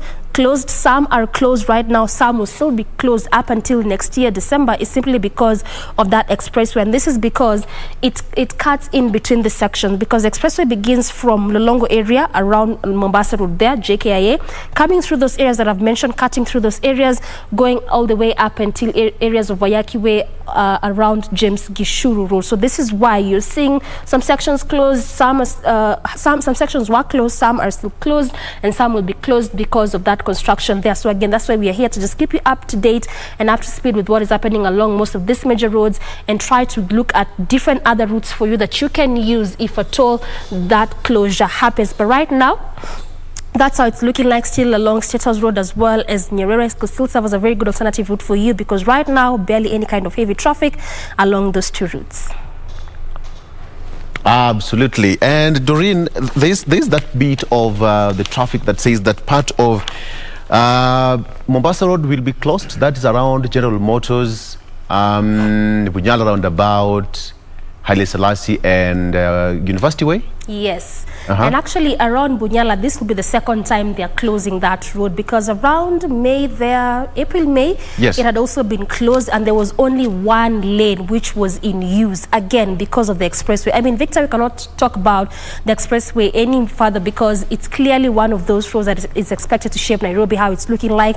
And again, the state is also in a bit to try and ensure that the time they had put in place when it comes to its completion, actually, by the time it gets to that point, at that time, the road is complete and already opened up to the public. So far, we've been witnessing heavy kind of traffic. Some even saying that if you're living in areas along Mombasa, it looks like you're going to areas around Western because of the, the amount of time it would take you just to be on the roads. But then again, that could be so between now and perhaps December of 2022, because again, look at the bigger picture.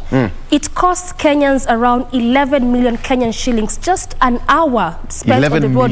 Imagine wasting on traffic. So which better way could we experience as Kenyans just to at least bear with the traffic around this period up until next year, but then after that we get smooth sailing, easy movement along the roads and traffic congestion eased. And again, the bigger picture of that expressway, or even the closure of these routes in a bid to ensure that the expressway comes into completion, is not just about traffic, but look at how Nairobi is going to be looking like, how it's going to be shaped. But how I'm just imagining once the expressway it's all done, it will be so beautiful, Doreen. Yes, beautiful. Look at how businesses will be easy to move, how the capital will be shaped, being looked at one of the best roads in Eastern Central Africa, the second in the whole of African continent. I mean, who wouldn't want to have such kind of a road in the places where they live? Yeah, so tuvumilie tu kidogo. Tuvumilie tu kidogo. Okay, Doreen, thank you. All right, that is Doreen, our traffic marshal, giving us an update on what you should know in terms of a traffic situation in Nairobi. Tuvumilie tu kidogo. At the end of the day, it will all come to pass. Okay, back to studio now. Let's have more discussion with Wakili here. And Wakili, first of all, are you a registered voter? Yeah, I'm a registered voter. I voted, I mean, from, what is it, 97? Right. Yes. And IBC launched this, the phrase yesterday in Nakuru County, and it's going to continue for the next 30 days. They are focusing to at least register 6 million new voters. Are they likely to hit this target? I think one of the major challenges that the IBC is bound to face is the fact that they are saying there are around, I think, 1.7 million Kenyans who have not yet picked their identification cards. So that I think that is one area that really needs to be relooked. It calls for empowering and causing the provincial administration, particularly the chiefs and the assistant chiefs, to be in a position to summon these particular persons so that they get these IDs, which is a prerequisite before you get your identity, I mean, before you register as a voter. Of course, I know there is also this challenge which was raised by the IBC in terms of the funding. There is this position that if you look at what they had budgeted for, and I think they budgeted for around 4.5 or thereabouts. 40.9 billion shillings. 40.9. Yes. And how much were they given for this 24. Exercise? 24. Yes. And I believe that for this particular exercise, they were given 1.3 instead of 4 billion. So I think that would also be another challenge that they would face. But be it as it may, I think I would call upon Kenyans, the people of Kenya, because in the end of the day, in as much as the IEBC has got its constitutional mandate, but you as a Kenyan, you are also a duty bearer, and you are under duty to ensure that you register as a voter, so that then you play your role in terms of choosing the sort of leaders that you believe would best reflect your aspirations. Yes. Perhaps you've talked about the challenges, because yesterday IBC says that the money that they have requested from the government is not quite sufficient for them, and therefore now they're running out to go and get money from the foreign aid and the donors. But then the government says that, hey, if you want to get that money, well and good, but you'll have to get a prefect to negotiate on behalf of the government. IBC is an independent body, and we are likely to see more scopes between the independent body and the government moving forward. How will it affect the general election moving forward to 2022? I think one of the problems that we have in the country is in respect to what extent can it be said that these institutions that are defined in the Constitution as independent, to what extent are they actually independent? Yes.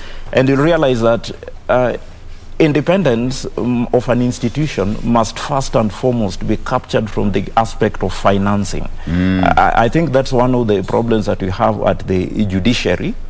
Yes. With the question of the, having the establishment of an ombudsman. And more so the judiciary fund. Right. Because you see, like they say, him who, holds the piper. Yes.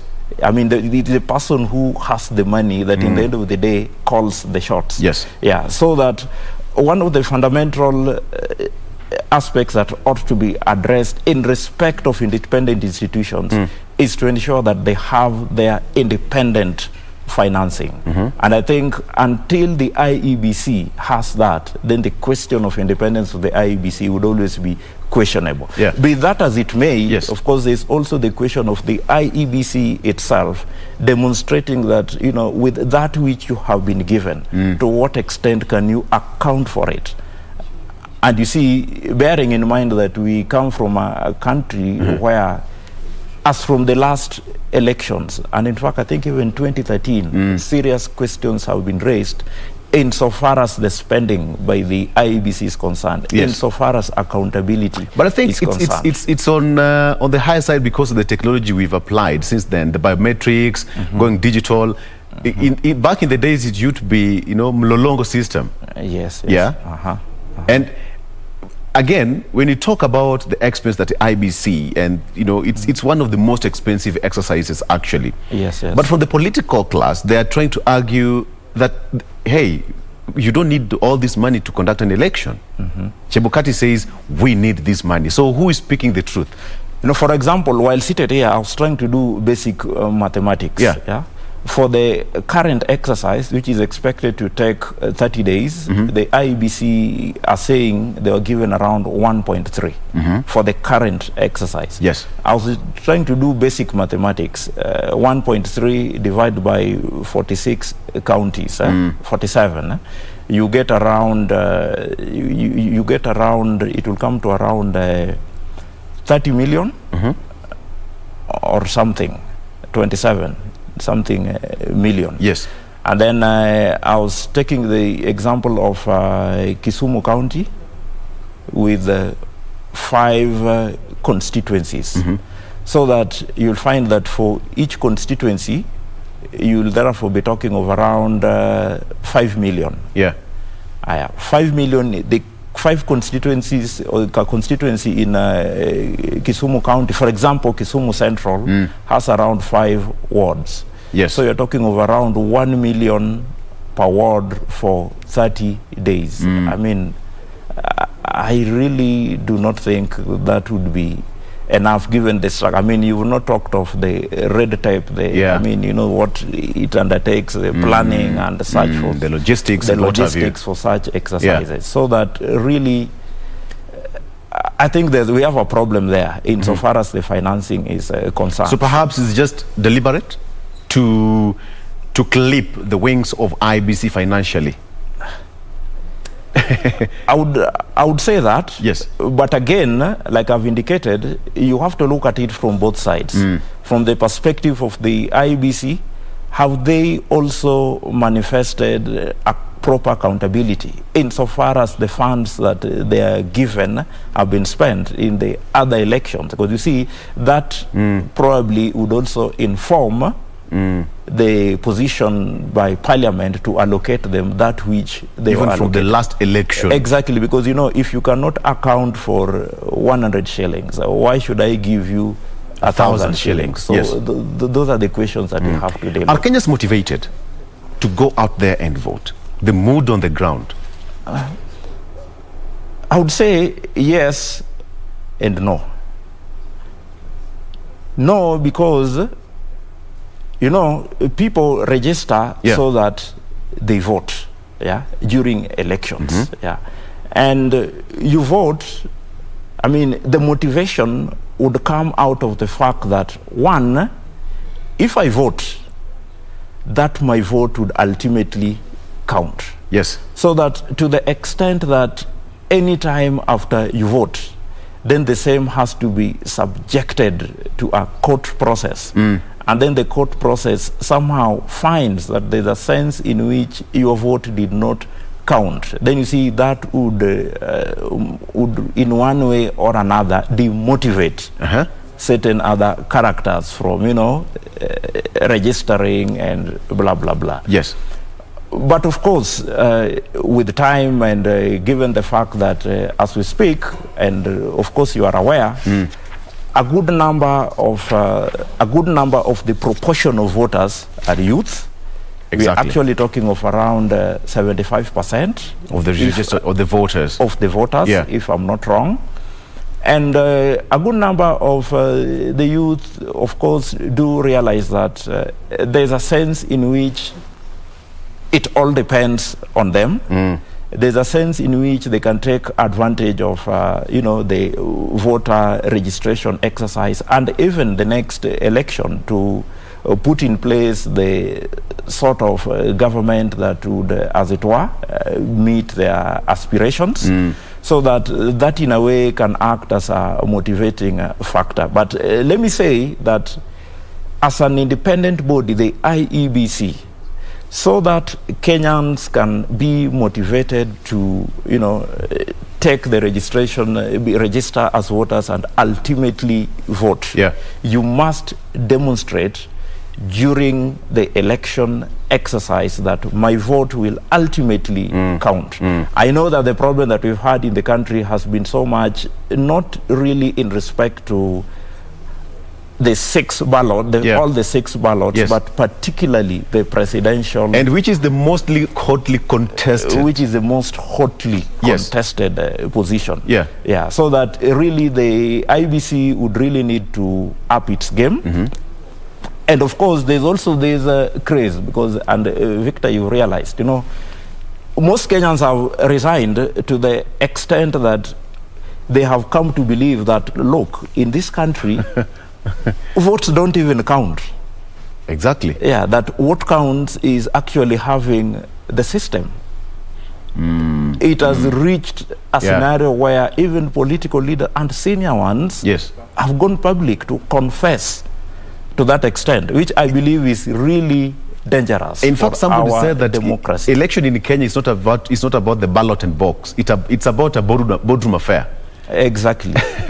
How that works happen, I don't know.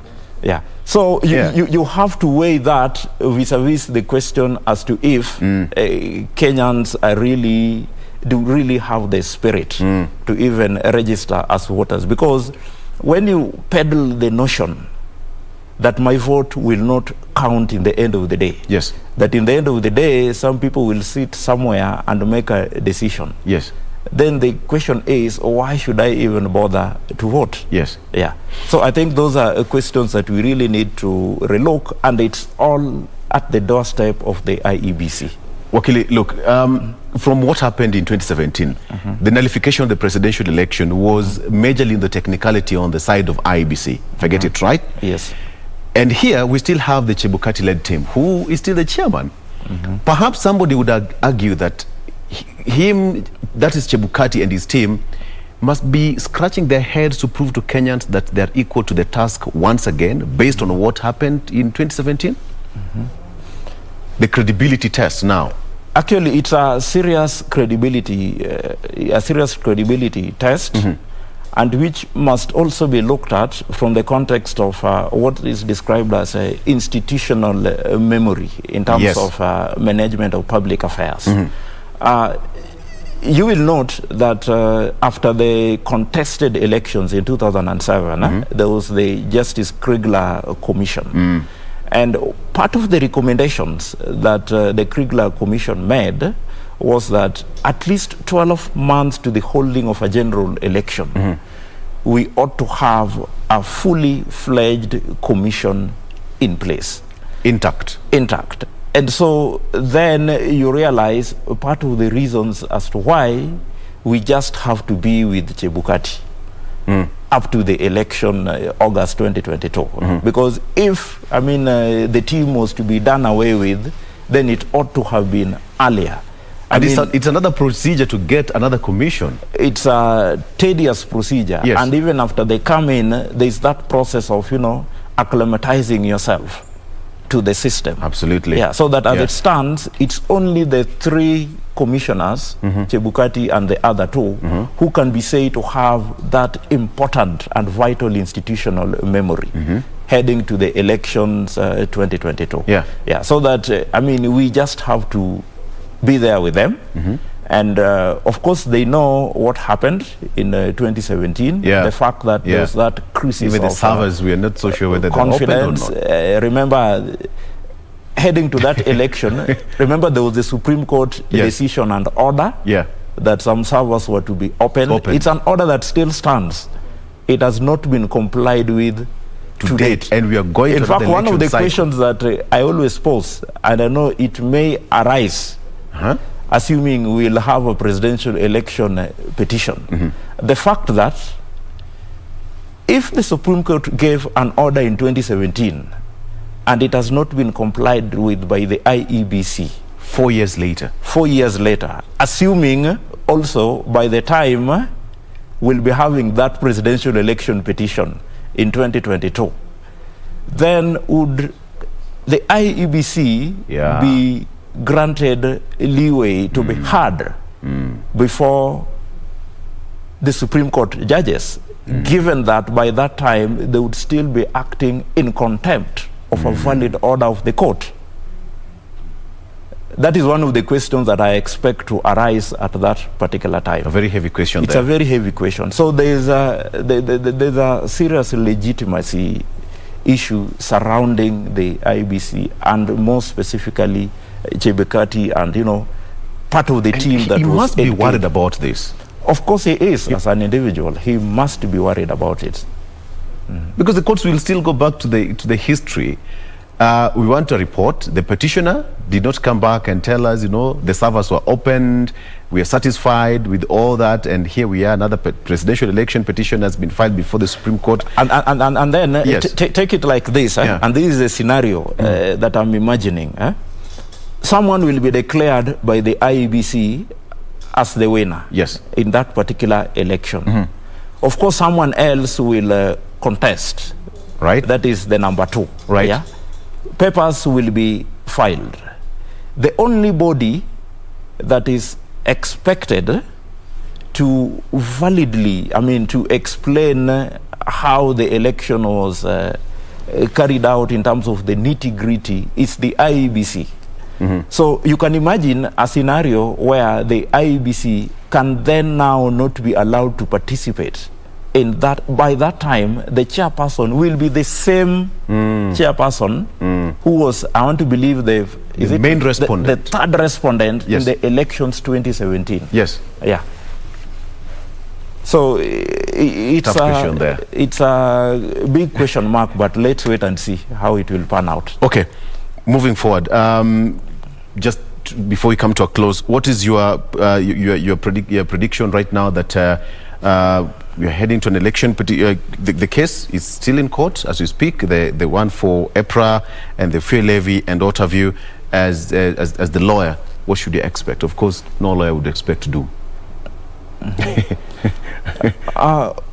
Of course, on our side, in as much as I know that the matter is still pending in court, but from what has happened from the time we filed the matter and got the orders that we secured to date, more or less it has gone to vindicate the position. So Kenya should have hope.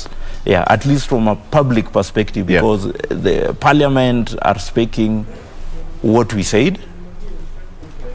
Parliament are actually trying to recommend part of the proposals that we had, like when we said that the taxes are so high, Kenyans are overburdened.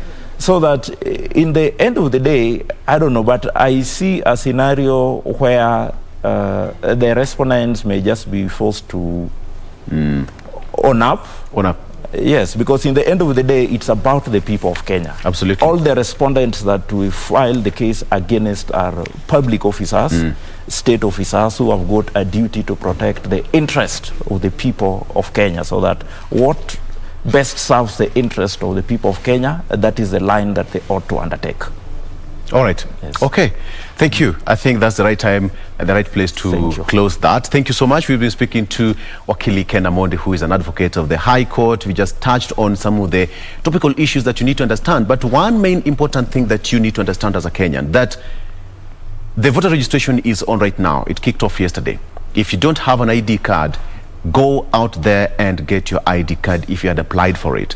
The administrative officers outside there, please make sure that you do civic education, mobilize people, go out there and pick your ID cards, and as well as your voter's card. That is the only thing that you can do as a democratic Kenyan. We're taking a break. We'll be right back with more. My name is Victor Lo.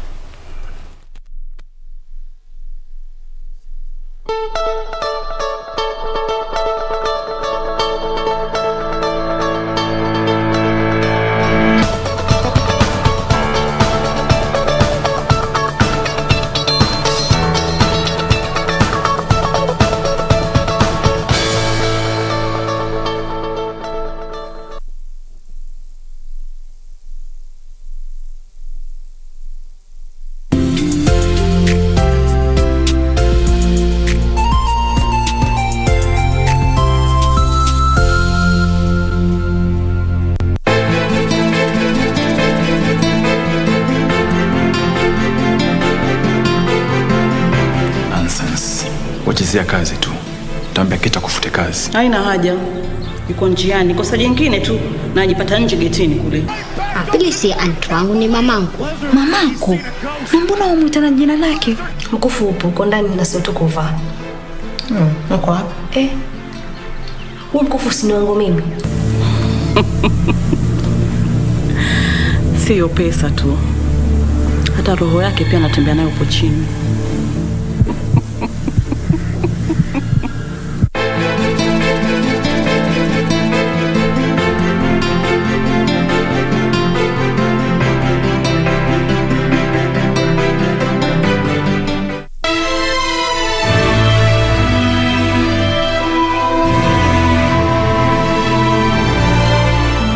She does have a major illness. But how dare you do that? Lying to the Empress Mother. You wrote that? It wasn't there when I handed it over. Someone must have added it. But you said you wrote it yourself. The midwife Yoon, who's working at our palace, has been punished by Eunuch Ho. Her name is Yoon. She entered the palace to treat the Empress Mother. What did you say? 不相见那一人那一面，也不愿你我错过的流年。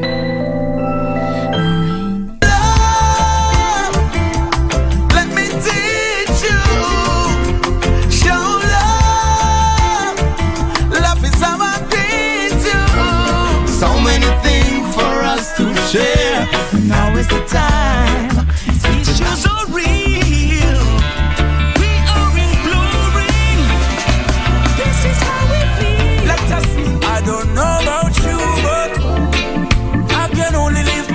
One way.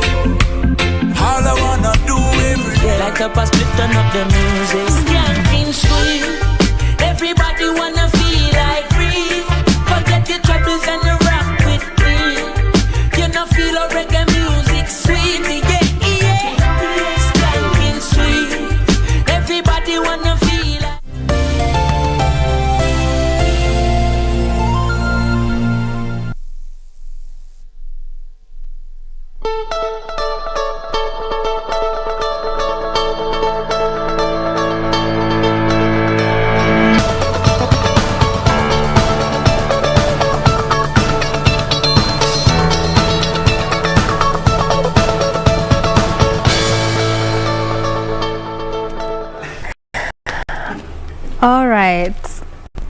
All right. Welcome back to the program. This It's still Good Morning Kenya. Time for us to quickly look at how the roads are looking like. Our last traffic lick this morning, and we were looking at what was happening along State House Road as well as Nyerere Road. Those are the two main slip roads that get to branch from the major university roundabouts. And just to recap it a bit, we were looking at that road because of what Ken had announced, that a bit of a closure or heavy kind of traffic to be experienced in the next few weeks around areas of University Way, Haile Selassie, Bunyala Road, as well as the General Motors area because of that new footbridge that is being installed around that area, and all this again because of that expressway. So quickly look at how that road is looking like. This is State House Road as well as Nyerere Road. There things are getting thick just a bit on that section of State House as well as that section of Nyerere Road there, but at least altogether still a manageable kind of traffic, so you can still use this route if at all you're leaving areas of Parklands,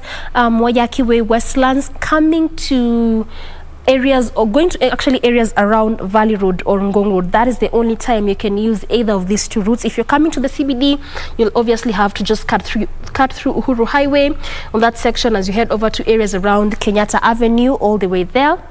And again, also, if you are leaving areas of Valley Road as well, and you do not want to do the heavy traffic, especially in that section in between the University Way roundabout and Kenyatta Avenue, you can still branch off through the same route. This is areas of, let me just get that for you. That is the areas around that section of Liberty Life as you branch off through Nyerere Road, coming through that entire route there as you head over to the other section of the University roundabout, cutting through Uhuru Highway on that section as you head over to areas around Westlands. So again, if you're coming from areas of Valley Road, perhaps Ngong Road, Langata Road, Kenyatta, and do not want to do that heavy traffic on that section of Uhuru Highway, then you can use that section or that lane as your alternative route there. Again, also the University roundabout, heavy kind of traffic throughout that entire roundabout, but also I mentioned why we are experiencing this and why we will expect this kind of traffic in the next few weeks, as it was mentioned. The reason is just very obvious, and again, also the University roundabout is one of those busy roundabouts because, again, of obvious reasons. It's a roundabout that gets to branch off through various roads. There's the slip roads there, which is what we're looking at today, as well as major roads and also major ways or highways, which is the Uhuru Highway there. So that's how it's looking like in terms of traffic this morning. We were just trying to focus on those two major slip roads, and again, it's just simply because trying to track the progress of the expressway. And like I mentioned yesterday, and also given the directive that came in today, up until that construction process is complete, we shall be giving you more updates. If at all there are any changes, that's why we are here to give you all that, and also look at better ways for you that you can use if you're told you're coming to the city center or even leaving CBD, going about any of your various activities around Nairobi City.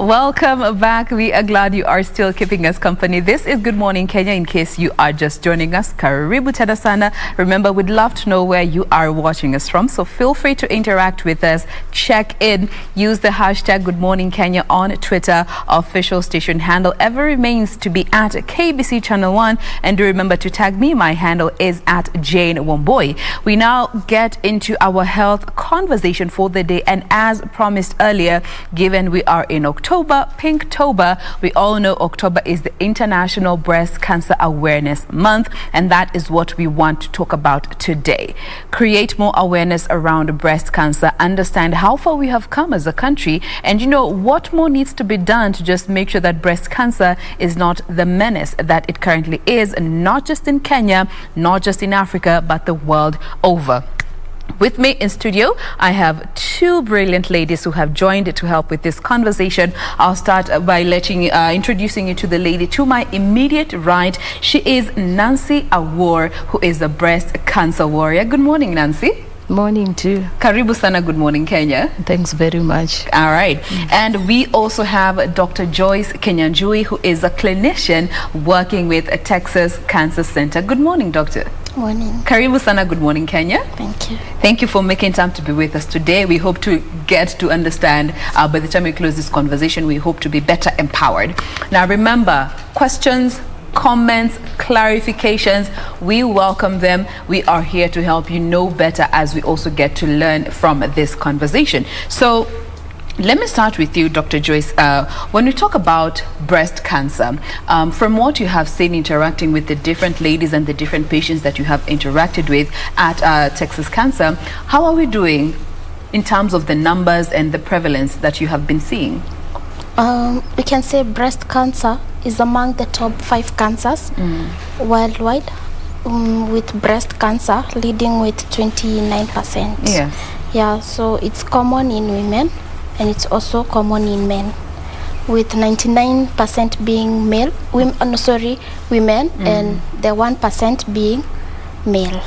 And we're going to be actually questioning that male factor, because for so many people, when we talk about breast cancer, we just think of the ladies. Yeah. And on the other hand, we have our male counterparts, and we'll be knowing how they are affected by breast cancer. Nancy, let me come to you. You know, just going back with your journey fighting breast cancer, tell us a bit about it. Ilianza wakati upi? How was that time? It started with a small lump in 2015. So the lump started growing. So after some times I decided to go to the doctor so that the lump could be checked. So I did so many tests, including mammogram, FNA, and biopsy. So at last the biopsy got that it was cancer stage 2B. So from there is how the journey started. So after getting that you have cancer, it's very painful. Yes. For you and also for the family. So they feel it's so hard, and the way cancer is so expensive and the way it affects the family. Yeah. So after that, I went for surgery where the breast was removed. It's called mastectomy. Yeah. So the whole breast was removed. So after the breast was removed, after 1 month, I started chemotherapy. Now, is there any history of breast cancer in your family that you're aware of? No. None that has been, at least within your best knowledge? No. Okay. Now, just hold it right there. We'll be coming back to get to know more from your journey. But let me come to you, Dr. Joyce. Looking at the predisposing factors for breast cancer, what are they? You ask about the risk factors. What predisposes you to actually have the probability of getting the cancer developing, breast cancer specifically? One of the factors is the sex, being a female. You are at By a higher virtue of that. Yes, you are at a higher risk of getting breast cancer than a male. Also, we have alcohol use, cigarette smoking, use of contraceptives, that is long-term use of contraceptives. It predisposes you because of the hormone factor. We have genetic factors. You find that if there is a history of breast cancer in a family, chances of 1 or 2 persons having the cancer in the lineage are high. It's higher. Yeah. Oh, wow.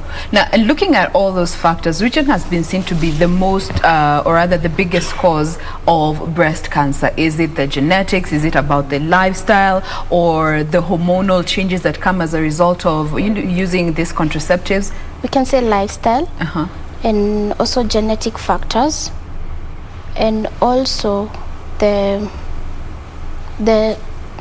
genetic factors, and also from lifestyle changes. Okay. Yeah. Now let me come to you, Nancy. Looking at the journey, you've already been diagnosed with stage 2. Yeah. Yes, stage 2B.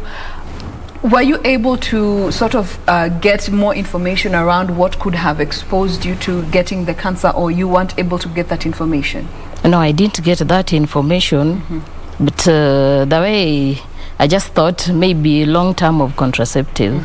I used about 20 years of contraceptive. When you were on contraceptive? Yeah.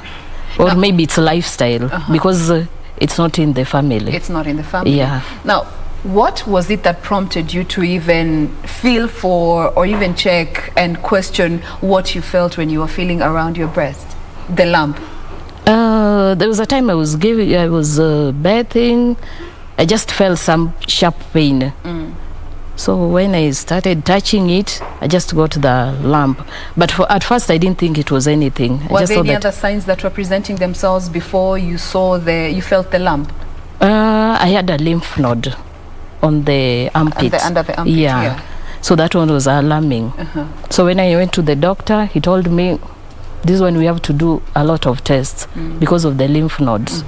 So the lymph nodes were inflamed. Yeah. Okay. But they were not painful. Yeah, but only that there were some swells there. Okay. And maybe you could even tell us, Doc, what are some of those signs that, we might be blind to, but actually they are pointing to there being, reason for concern, and especially around breast cancer? Okay, for breast cancer, the signs, most of the signs are probably you can get a lump on your breast. There could be an inflamed lymph node on the armpit. Yeah. There could be skin color changes on the breast, like you find there is darkening of the skin around the breast. Yes. There is also dimpling. The skin starts getting dimples, then it looks like that. That were not previously there. Yeah, that were not previously there. And then there is that the skin looks some sort of like you see how an orange looks like the skin. Yeah, the skin looks like that. Okay. There could also be the nipple gets retracted. It gets to like it's getting to the insider. There could also be a nipple discharge, bloody or clear. There could be pain or no pain. Yeah, those are the most common signs that you need to look out for. Yeah, that you need to look out for. I was actually waiting for the pain part because Nancy did mention that there was pain. Oh, no, I didn't feel any pain. Yes, it was not painful. No, around when you felt the lump. No, there wasn't pain. No, there wasn't pain. Okay. Yeah. Now, getting to get the diagnosis, looking at the process of getting a proper diagnosis, because I feel this is also an area that most of us, the kawaida mwananchi, might not be really alive to. How is that done so that we know if somebody who is watching us today, they understand that they are on the right path? The diagnosis for breast cancer. Okay, once you realize you have a lump, you can go for testing. First, you come to the doctor who does a clinical examination. Physically, yeah. Okay. You check where the position of the lump, the size of the lump, and then you send probably for tests. You can do, if the patient is below 40 years, you can do an ultrasound. If they are above 40 years, you can do a mammogram. Then once the mammogram shows there is a lump and the ultrasound shows there is a lump, you can send for a biopsy, depending with the size of the lump. Yes. And the position of the lump. Okay. You can send for a biopsy. Once you do a biopsy, it will be able to give you the diagnosis. All right. Yeah, whether it is cancer or not. Yeah. Now, there's a question that has come in here, and then I would like to seek clarification from you, looking at the medical standing behind it. Someone is looking at some of the risk factors that are involved when it comes to getting breast cancer, and this is a lady, name withheld. They're asking about, rather she says she read somewhere that dense breasts could be a risk factor to getting breast cancer. Is there any scientific backing to that? No. There isn't any scientific research that actually supports such. But basically obesity in general, yes, it is among the risk factors. Yeah. All right, so I think that clears that. I don't want to add that because Mimi si daktari, only but also a learner in this particular conversation. Again, this is what I'm all about. Questions, comments, clarifications. Woo, my roots.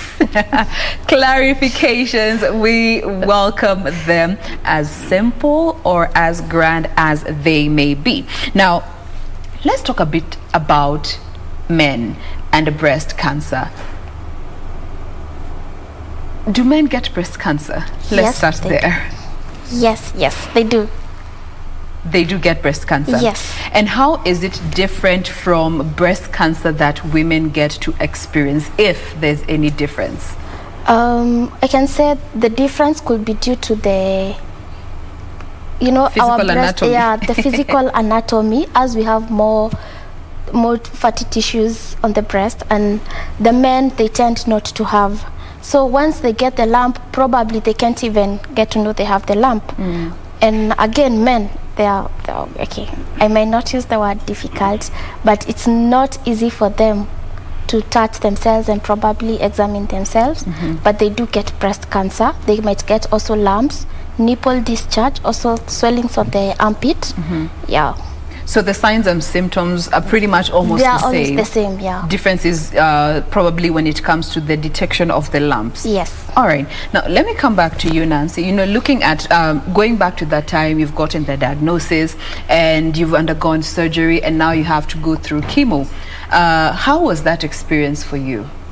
After surgery, Yeah. after surgery, I went for chemo.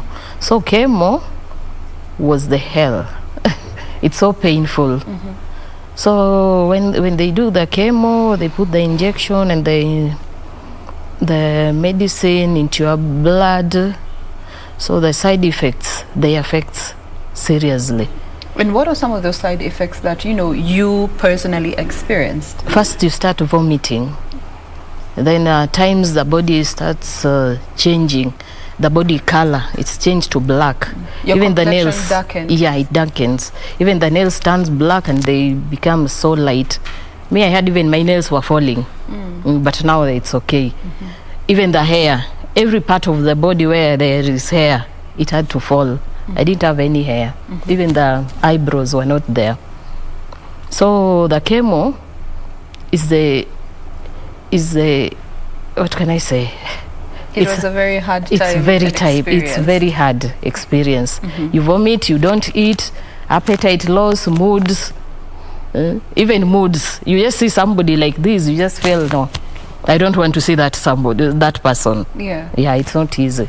Now, do you think when it comes to the treatment period, when a patient is undergoing the treatment for breast cancer, is also one of the hardest times that, you know, isn't really talked about by both the family, the medical practitioners? It's just left for the patient to, you know, handle it because they've already gotten the surgery. Yeah, mostly they leave it to the patients. Yeah. Yeah, you just have it, the doctor comes and puts it for you. They don't even care about the side effects.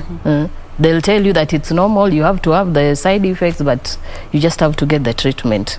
And how do you feel, you know, even the families of the patient undergoing the treatment can step in and assist in whatever shape, manner, or form to help make the journey easier for the individual who's undergoing treatment?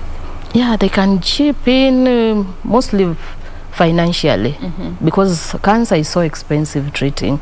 So the family goes through a lot treating the cancer. So even the caregivers, even with them, they should have their time that the cancer caregivers month is really hectic for them. And you just know when somebody has cancer in the family, it drains you financially. So it's not easy even for the caregivers and the family. All right. And after you are done with the chemo, are you done? Yeah. Let me not presume. Yeah, I'm done. I'm done. Yeah. And has there been any signs of recurrence that you have seen from the follow-ups that you have gotten to go with your doctor? No, for now, I've not. No I've taken recurrence. 4 years now. Beautiful. And we're here to celebrate that. Yeah, I'm celebrating it. Good stuff. 4 strong years. Yeah, 4 strong Now, years. let me come to you, Dr. Joyce. You know, there's conversation around cancer recurring, and we've seen so many people, they have undergone surgery, undergone chemotherapy, all those forms of treatment, but after some time it comes to, you know, it develops again. And I have heard some experts refer to it as secondary. Tell us a bit about what prompts a cancer to recur. Okay, once you have cancer, you probably, like now, for example, in her case, she had the breast removed, and also she had chemotherapy and radiotherapy, and then now she's doing okay. After you've gone for treatment, we insist on follow-up, because probably as they were doing the mastectomy, there were some remnant cells that were left there and they're still growing, so that could be predispose the patient to having a recurrence. So we encourage patients to keep following up, because chemotherapy, radiotherapy is not 100% that there'll be cure. All right. Yeah, there could be response, there could be no response. There could. It's very different for every individual. Yes, it's very different. All right. Now, there's a board here that I'd like for you to take us through, and also maybe you could even show us, when it comes to doing the physical examination on yourself, how one could go about it. And this goes for both ladies and gentlemen. Victor, Olo, wherever you are, I hope you're paying attention. All right? Let's go, Daktari. Okay. This is what you should look out for. Probably we start from here. Yes. If you see a rash or something crusting on the nipple, around the nipple, some rashes, some pimples on the nipple, that is something to cause alarm. There could be change in size or shape of the breast. You find out that it's growing bigger and bigger than the other one. That is something to worry about. But that even happens, when you're going through your menstrual cycle, I'm sure so many women have noticed there's some physiological changes that get to happen. But now for breast cancer, it is something that is growing. Like you can see, there's a very big difference, not like the normal one during ovulation and all that.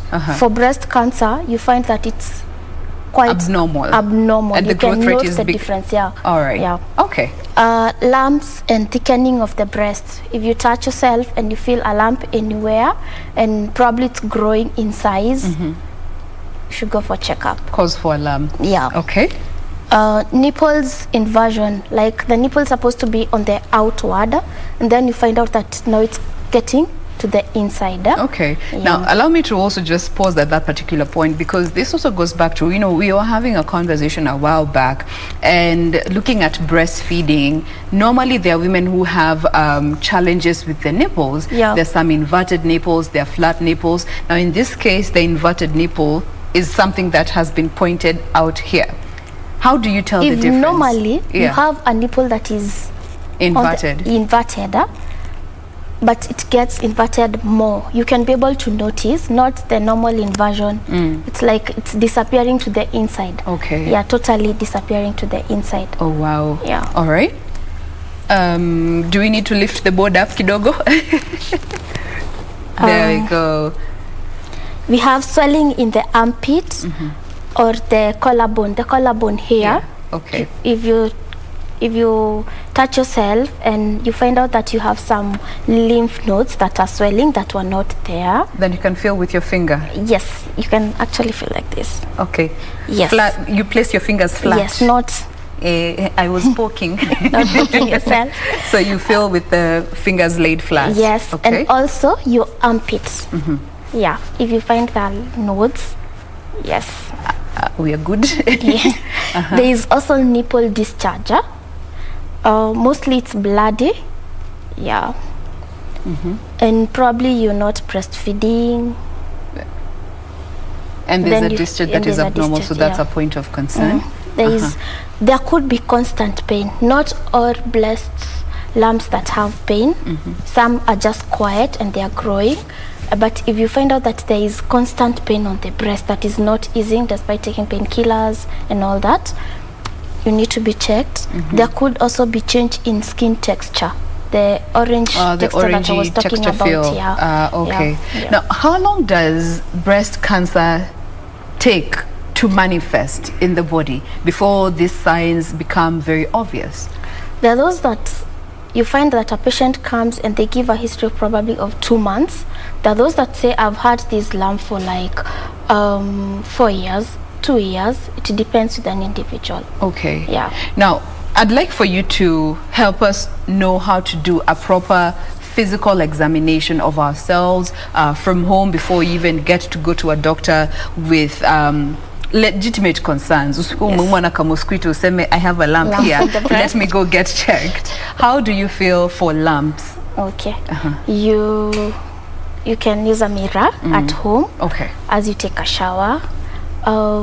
You put your hand, probably Nancy. We will demonstrate with you as you instruct us. Yes. You put your hand like this. Behind your head? Yes. Then now you start going. Again with your fingers flat? Yes, not pointing like this. Yeah. Yes, like this. I'm seeing you doing circular motions. Is that what you're supposed to do? Yes, so that you can feel. In circular motions? Yes. But it's better when you are bathing with that soap. With that soap, yeah. Yeah. Oh, it's light better and you're able to feel these into resistance. Yes. Then you go round, you check, check, and then here. Also on the nipple? Yes. And also you can squeeze kidogo to see if there'll be any discharge. Yes, and then now the armpit. Under the armpit. Yes. Then you try and feel for lymph nodes. All right. Yeah. How long should it take to just know that you've done a proper home-based examination? For those premenopausal ladies, you can do it on the 10th day of ovulation. That is when, because sometimes you find there are ladies who say they have lumps on the breast, and most of the time they are hormonal. Yeah, probably before the menses or even after. So on the 10th day, they can do a check. Okay. Yeah. Yeah, hormones can really throw you off the place.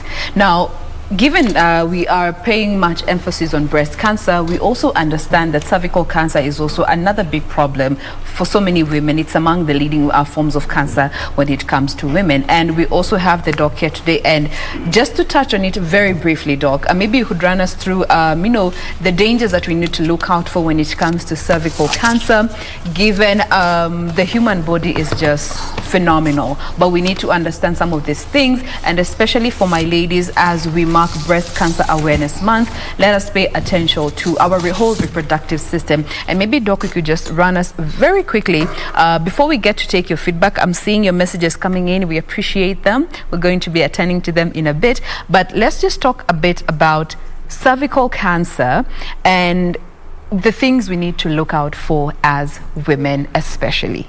Okay, we are the only ones who have cervix. Yeah. I don't know why I'm saying especially. Go for it, Doc.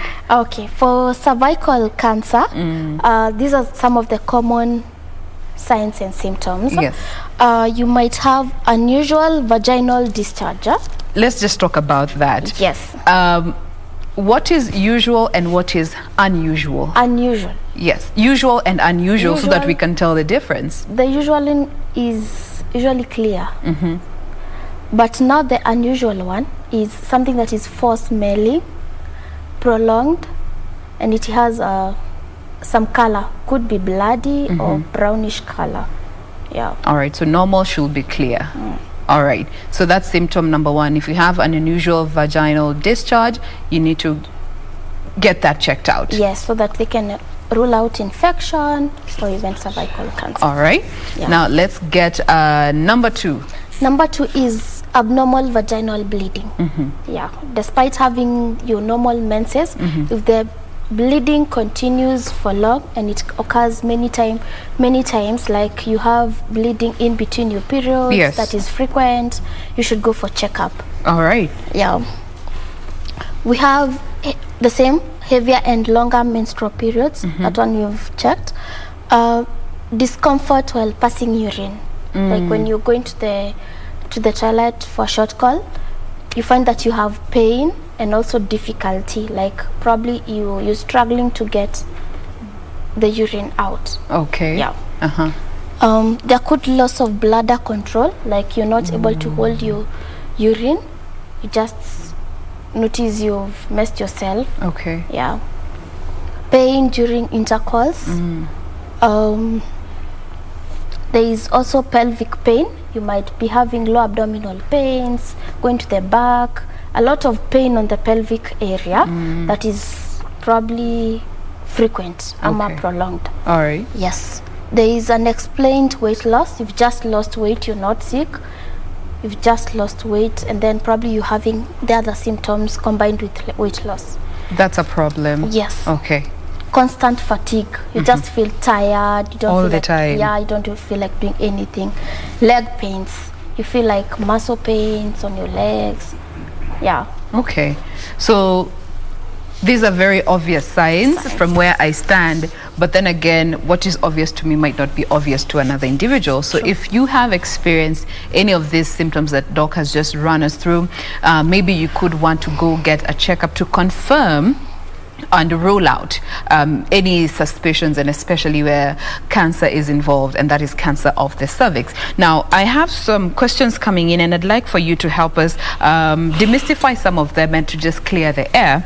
Let me start with Gatero, who is asking, my sister once had breast cancer, and she was told by her peers it was because of wrong innerwear, and in this particular case the bras that we get to wear as women. Do garments have any effect or correlation to breast cancer? Not really. Yeah. So that is a myth. It's a myth. It has nothing to do with that. Yes. Okay. Now Gilbert is asking, how is breast cancer treated in men? Breast cancer in men, Yes. it's slightly different from women, not so much, but for men the same procedure women go through. It's the same. After they are tested and the results come positive, they might be told to go for mastectomy. Yes. And then after that they go through chemotherapy, radiotherapy, and probably hormonotherapy thereafter. There are those that are treated with hormonotherapy alone and radiotherapy alone, depending with the stage and the tumor size. All right. Now, there's somebody else who is asking, does age matter when it comes to breast cancer, and especially women? Yes, it does. In what also way? The treatment criteria is different. Yeah, for premenopausal and postmenopausal. Oh, so that determines the form of treatment that is best suited for you, looking at your age. Yes. All right. Now, there's a question here for Nancy. They're asking, how did you get through that time? Did you have to go for counseling or support groups to help you navigate those waters? It is hard for some of us. Yeah, after treatment, I went for we have so many support groups. We have one in Texas Cancer Center. We have in Texas Cancer, it's called Uwezo, where Dr. Joyce is. We have one in it's called Tabasamu. We have one in Mpisha. It's called Faraja. It's called Faraja. So I've been going for so many cancer group. It has helped. Yeah, it has really helped me. Fantastic. So maybe if you did not know any cancer groups that help, navigate those tough waters, she has been able to name some few, and I believe you can also interact with her. We'll be giving social media handles if you have, and points of communication that you can also be in touch with Nancy to understand how you can get this assistance. Now, as we draw closer and closer to the end of the conversation, Doc, what are the treatment options that are available locally in the Kenyan space? Yeah. We have surgery, which is the primary treatment. We have chemotherapy, radiotherapy. Those are the ones that I can say they're available here. All right. Yeah. Now, as we also, mark this Cancer Awareness Month, the theme is Give Hope, Save Lives. Let me start with you, Nancy. Looking at this theme, Give Hope and Save Lives, how does it resonate with you? As in, what does it mean to you? To me, it means I have to create an awareness to the community. I just want to tell them to go for early screening. So if you go for screening, when they detect it early, it's easy to treat. But when it's late, it's not easy to treat. So cancer is not a death sentence. You can be treated. So those people who are fighting cancer now, they should know they should be treated. Even if you look at me, do I look at as a cancer survivor? Who can ever tell? Who can ever tell? No one I'm can. Not. Yeah. Beautiful. And so also, early screening. Early screening it helps a lot. So when it's detected early, the treatment is so easy. The earlier the better. The earlier the better. Even if you ask Dr. Joyce. And also, I'd like to get your thoughts on the theme. Looking at Give Hope, Save Lives, as a clinician, as a medic, seeing what you see interact with the different patients, how does this resonate with you? We should encourage the society at large to go for screening. early detection saves lives. Early detection saves lives. I like that. If the cancer is detected at an early stage, the chances of cure are very high. Rather than when you go to hospital very late, it will become difficult. So let's encourage our people back there in the villages, even in town, to go for screening. Screening. Yes. Early detection will save lives. Saves lives. Now, there's Brian who is asking, kindly tell us a bit about the financial responsibility that comes with getting treatment here, and especially in Kenya. Maybe you could just help paint a picture to understand the financial responsibility that comes along with treatment for breast cancer. Yes, financial issues. Chemotherapy in itself is very expensive. Cancer treatment as a whole is very expensive, but at least we can say the government is helping cancer patients, but if they can put more probably funds towards the cancer patient, like for example now the NHIF fund, they should at least try put more funds towards cancer patients so that it can enable them get the treatment without struggles, because you find that once most of the patients they start their treatment, they're even too weak to go to work.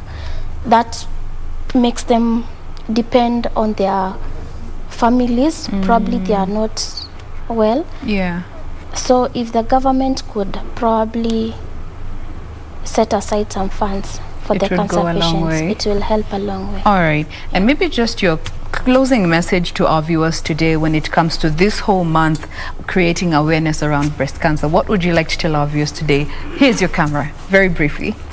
So let's go for screening. Let's also give support to our cancer patients as a whole.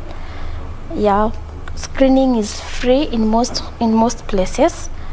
So just walk into that hospital, get screened.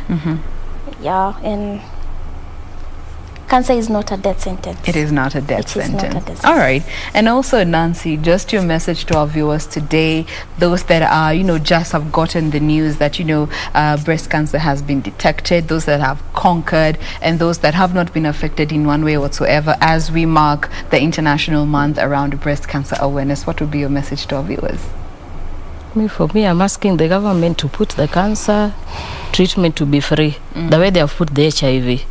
They get medicine and they get treated. There are some patients, if they just know they have the cancer, some just die because they just think that they won't get the resources on how to treat cancer. All right. So I'm just asking the government to put it free for the cancer patients. There we go. I will not add to that.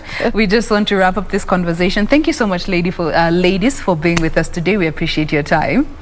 Thanks. Now, that brings us to a close of Good Morning Kenya. Thank you so much for staying with us. Be sure to join us again tomorrow morning. My name is Jen Wamboi. Have a lovely day. God bless. See you tomorrow.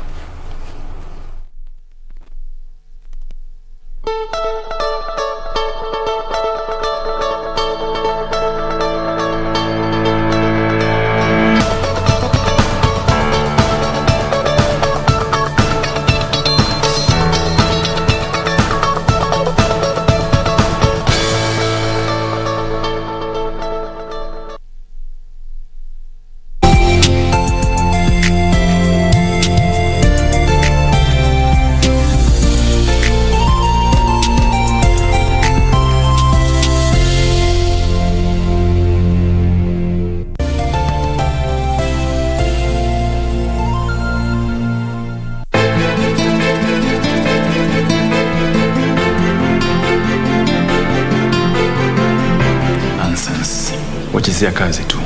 Tambia kita kufute kazi. Haina haja. Yuko njiani. Kosa jingine tu na ajipata nje getini kule. Pili si antu wangu ni mamangu. Mamako? Mbona wamuita na jina lake?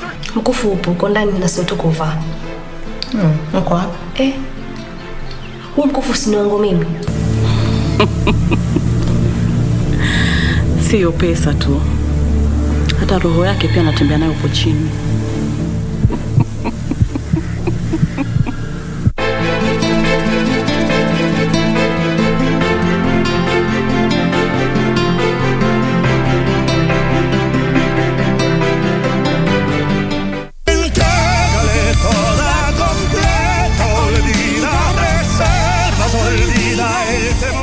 never do anything against your family and of course against you, Deanna. You have to dismiss that young girl, no, Mother, Eduardo. I will. I'll take care of putting her in her right place. What would have happened if you had never left me to be with Loreto? Please, let's not split up. We don't need to. Yes, we can, and it's exactly what we are doing. No. For no reason whatsoever, no reason will I ever let that Sandro man see Diana.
Everyone has something to say, but very few can creatively communicate their thoughts explicitly on canvas and paint like Janice does. My official name is Janice Raquel Nyadida.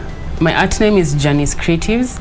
I identify more with that now because that's what I do. That's who I am. My art is not only what I do, it's a great part of who I am. Why I do the kind of art I do is I feel like I have a lot to say.